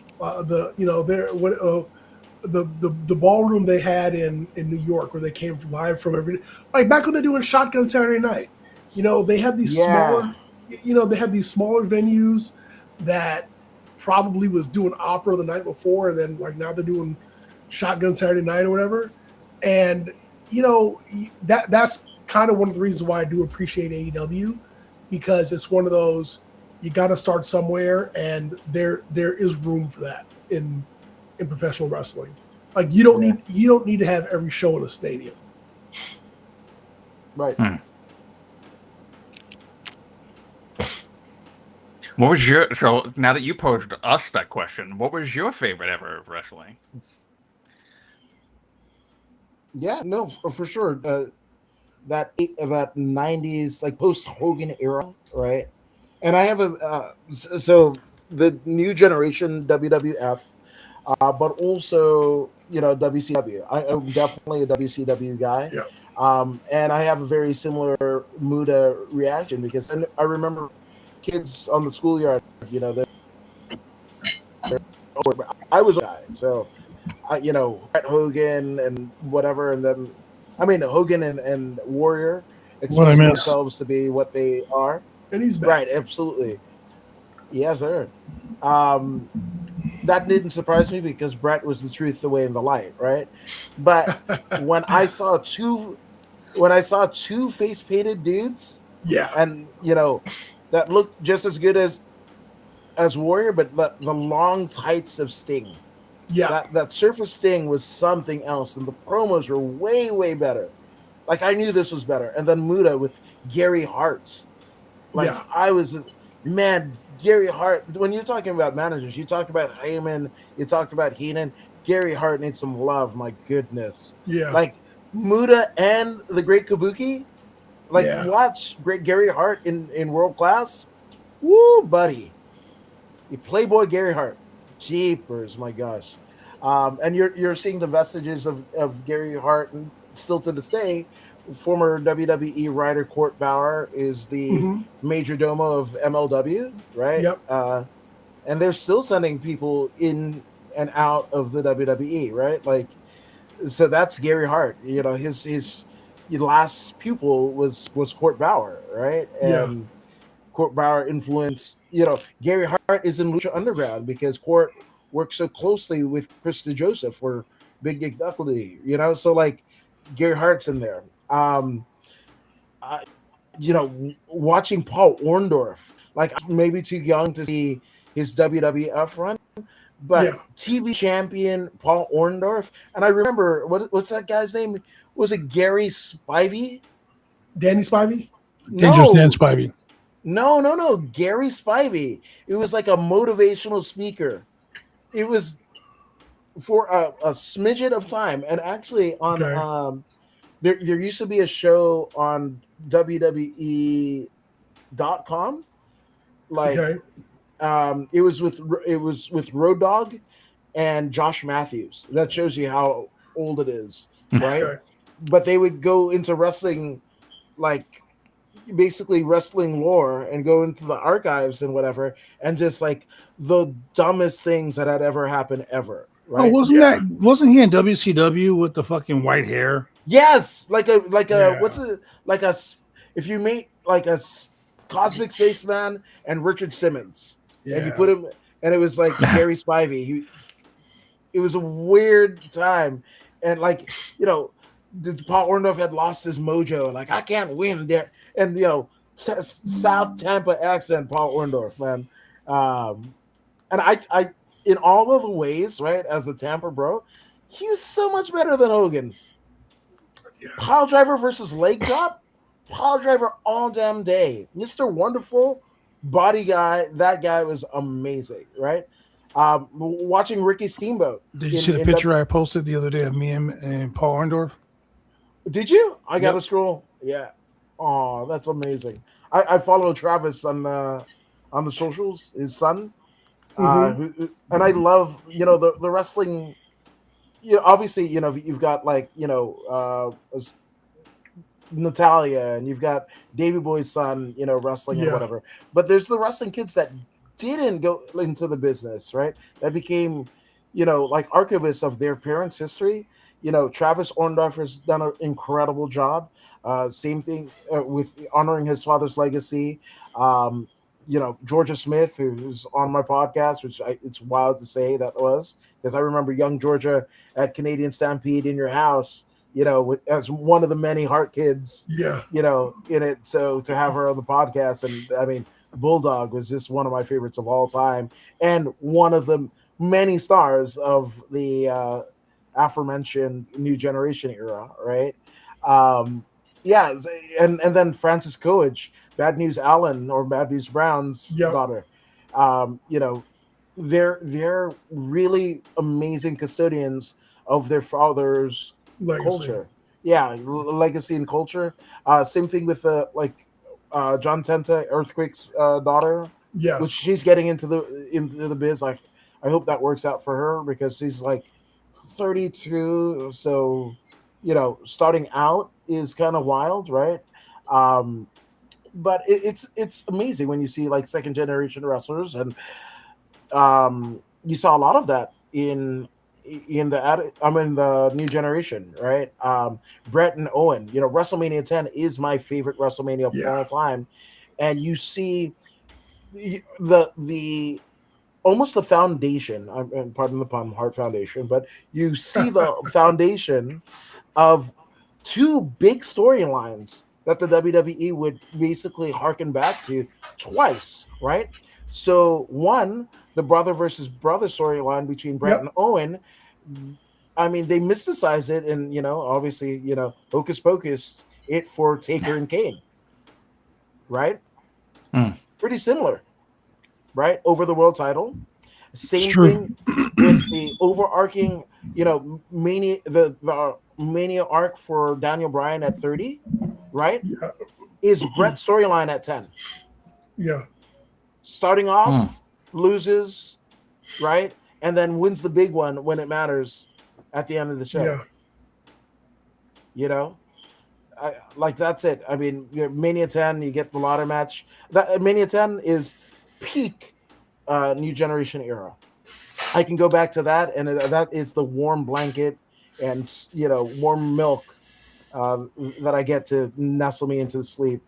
Also, maybe a marijuana drink, but also Mania 10. Man, whenever I think of the New Generation era, I just always think of High Energy, and I hated their outfits.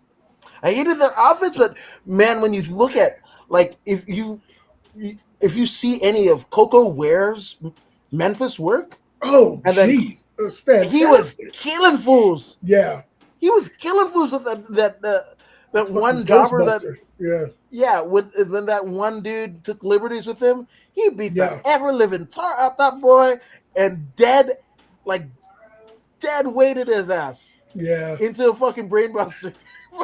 Homeboy was dead. And as much as people talk about the Usos versus the New Day, the Hart Foundation fought the Bulldogs in Demolition probably every day of the week. Yeah, and I never ever got tired of it.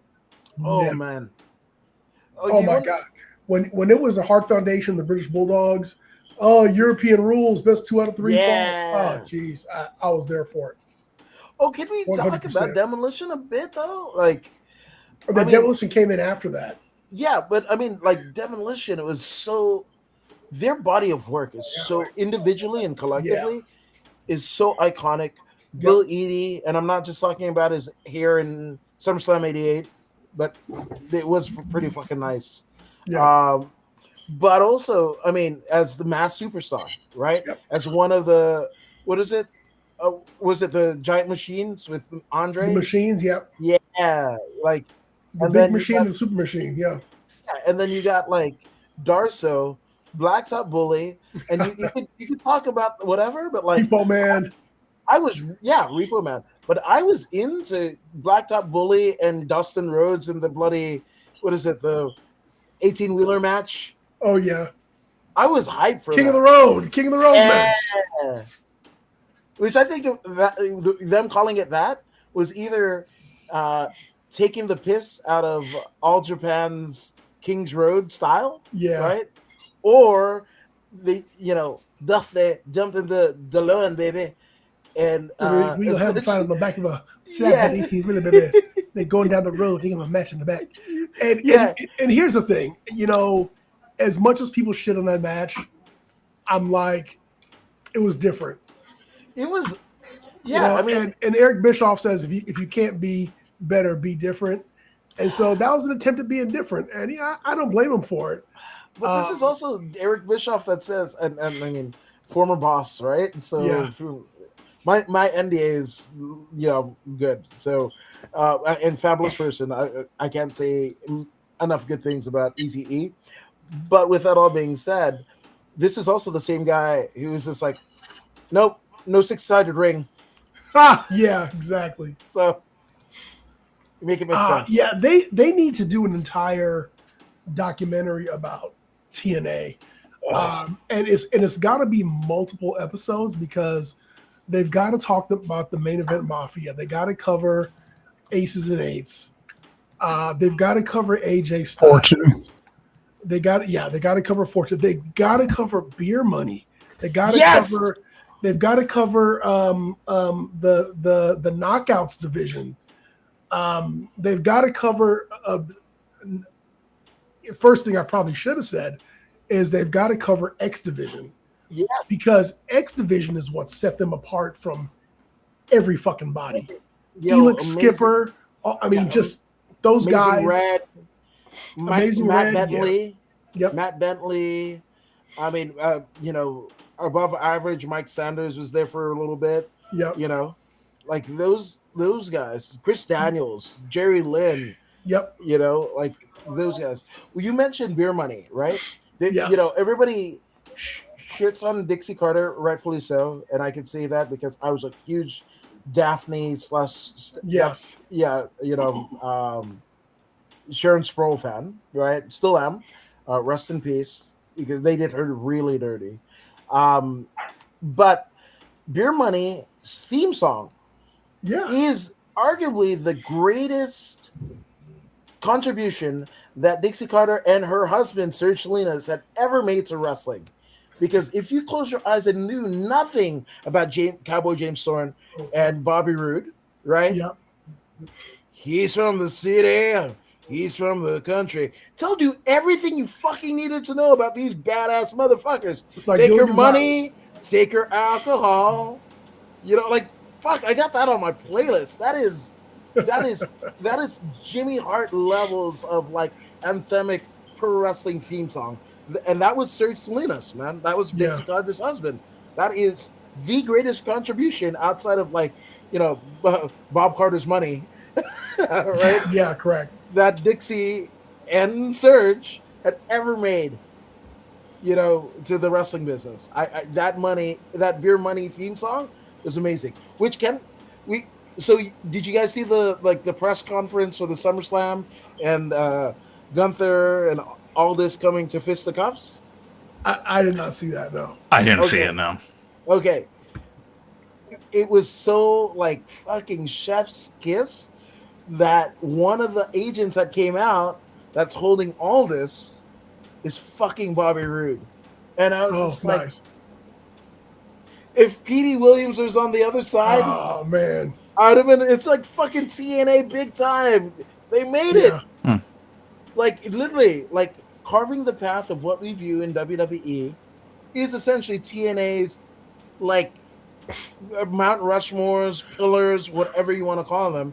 In Petey Williams, Abyss, fucking Bobby Roode, and then I mean, AJ's got a pretty much open door, you know, and they're shaping, the next batch of superstars. They're going to be like the Black Lanzas to somebody's Austin, and like what's it?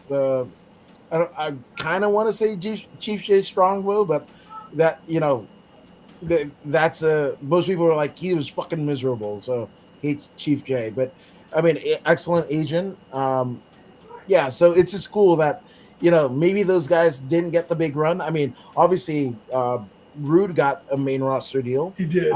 Same thing with Joe. Obviously AJ's one. I mean, cemented his legacy as one of the best in-ring talents ever, right? And got over the Georgia twang. And is this the main event? Oh, go for it. Is this the main event? I think so. Yeah, it is. Who's it? We got LA Knight versus Jacob Fatu. Ooh, I can't pick a winner. I like them both. You know, we were talking about LA Knight before. I Yes. remembered what I was going to say, and then I forgot. LA Knight was so over in 2023 that when I was going to AEW shows, people were going, yeah, in the crowd. Wow. Dude, so during pandemic is when like pandemic era is when I was watching AEW Power. And I think NWA. NWA Power. And one of these shows, either SmackDown or Raw, had gone to 3 hours. And I remember watching it and I was like, oh man, 1 hour TV. And this is like 3 matches. This is great. And they put so much in there, like in the in-between segments. They had the old, the old three-sided, 3 sides of the ring, so that one side's the announce table, and then like the interview area, and the other part is the banners up and the crowd and whatnot. And it was the best 1 hour of wrestling. Yeah. And it was so much better than 2 and 3 hours. And I remember Eli Drake being there. I remember Eli Drake being in TNA and him doing the dummy, yeah. And then they brought him in as Max Dupree. I was like, what the hell are you doing? Like this has got to be, I know Vince is like, you're not going to be a star unless I build you up, but Jesus Christ. Could you say that it was so unnecessary? Who's a better manager, Max Dupree or Johnny Polo? Johnny Polo. Ooh. Yeah, by like far it. Johnny Polo. Because Johnny Polo took bumps. Max Dupree didn't. Johnny Polo was good on the mic because he was fucking like edgy and he was like out there. Max Dupree was, I mean, he's good on the mic, but he's very rudimental. Max Dupree was not allowed to be LA Knight. Exactly. Good on the mic at all. Yeah. And also, I mean, maybe this is a little bit of credence to it, but Johnny Polo managed the Quebecers to the tag team championships twice. Dude. Yeah. And then he complete and utter, career resurgence as Raven. Like Joey Styles is like, oh my God, is that Johnny Polo? But I mean, I kind of wish that the Butcher and Blade got that same treatment when they debuted in AEW, because they had never performed as those monikers anywhere else. And then, Excalibur's like, it's Butcher, it's Blade, it's Bunny. And Jim Ross is like, who? What? Who are they? I was like, oh man, because I like them as an aesthetic. I might have purchased the last GCW LA show just to watch Butcher and Blade. Total disclosure. Yeah. Yeah. Okay, predictions. Man. Predictions. Who's going over, or is it going to be a schnoz? I was gonna say it's got to be a schmoz because LA Knight can't afford to take another loss, and Jacob Fatu ain't gonna lose. It's gonna be LA Knight, and I'm saying it's gonna be LA Knight because Solo's gonna come out and do something. Oh yeah, I mean a DQ finish. Yeah, a DQ finish is still a finish. A DQ finish or a screw job is fine. Well, man. they do like main event DQs lately, so. I like the way they're booking chaos because you know me, I love chaos, and I think that's what they're thriving on is the fact that they want to have chaos. Oh, I was thinking about the high energy from WCW, Chaos and Rage in it. Yes. Also, what's What do you mean high voltage? Yeah, wasn't it? Yeah, high voltage. You're right. Chaos and Rage. Yeah. Oh my gosh, why aren't we talking about Ice Train more? Oh God. Why aren't we talking about fucking Freight Train? Fire and Ice. Yeah. Tag team with Fire and Ice. Yes. Two guys who Yes. never should have lost. Right. Was it? Didn't Terry Long before he jumps over to the WWE? Like, wasn't he their manager? It was Teddy I Long. think so. Yeah. Oh, that was a good time. I Thank just you for remember remembering that, Blood. That was amazing. I just remember when Scott Norton turned on Ice Train. I was like, Yeah. well, I know who's going to lose out on this feud. Mm-hmm. Damn. Yeah. You know, then we had Evad Sullivan, we had the Shark, we had Even Sullivan was dumb Zodiac, shit. the man with no name. Hogan hated his friends. He didn't hate him too bad because he kept on getting them jobs. Yeah, he needed somebody to put him over. I remember when the Nasty Boys debuted in WCW, and I was like, why? Why? No, I was about to mention that about like the Dustin Blacktop Bully deal, because I remember when Dusty was trying to find somebody to help his boys out, help his boy out, right? Like to Yep. fucking do. Who were they fighting? Was it Colonel Rob Parker and the Probably. Oh, Yeah. it was Bunkhouse Buck, Rob Parker, Yeah, bro.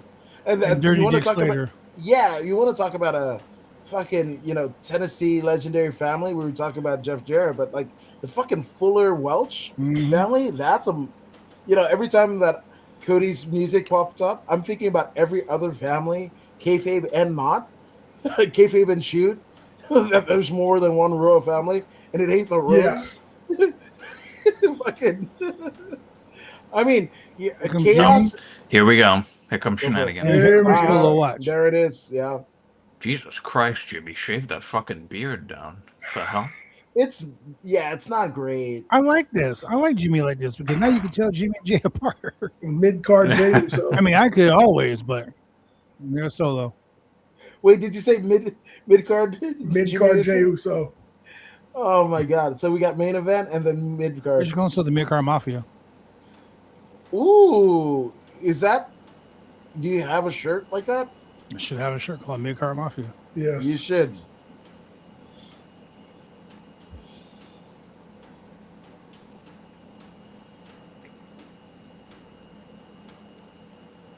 Uh-oh.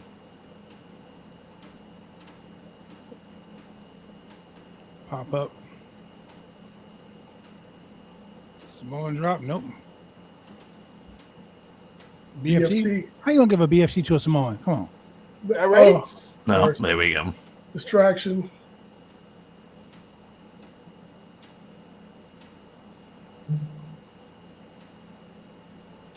What if I got by him? WWE did too up about a month ago. Correct. Facts, bro. Hey, he won the Andre the Giant Memorial Battle Royal. Oh. Look, Oh, okay, there we go. okay. Yeet So Man. look, Yeet Man soon. I'm gonna say this right now. My tag team partner at the last Roundtable show was getting attacked.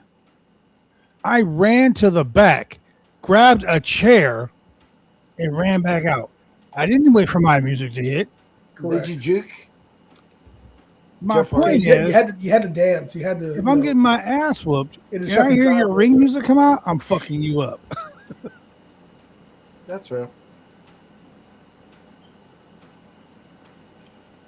Isn't that like the conversation you have when you, Samoan Uh-oh. drop. Oh. the conversation that your dad has with you when you lose a fight? It's like you better get up there and whoop that dude's ass, otherwise I'm whooping your ass. So like, Mhm. I'm gonna get it. I'm gonna get him. LA Knight's gonna lose. 1, 2, 3. Yep. What? No. It's Yep. not clean. It was a small Well, finish, yeah. but Interference, but promote the feud. Couldn't pull his jacket off. Oh. Super kick. Super kick. Super kick. Spear. It's crazy because the bloodline of the faces. Are they? Yeah, Are they, they're, though? look, did you hear how the fans were booing when Risky's clotheslined them?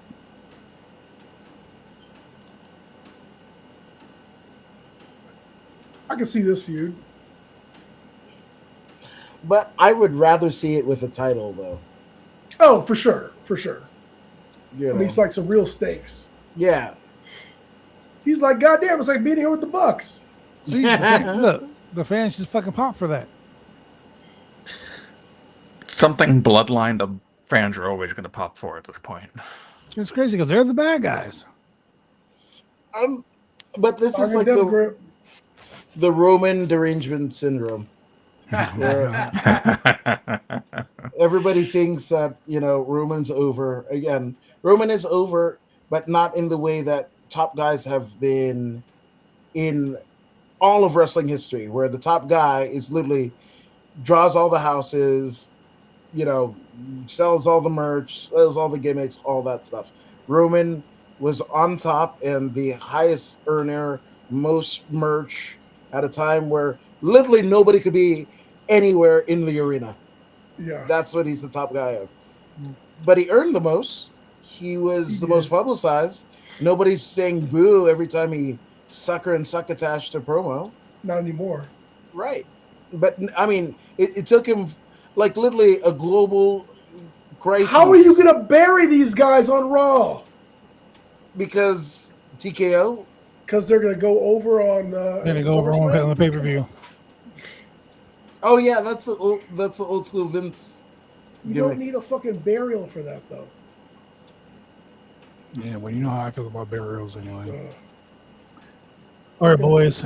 I'm gonna go and talk to my daughter now. All right. Let her know about the prognosis. And ladies and gentlemen, we'll see you guys on Wednesday for Dynamite.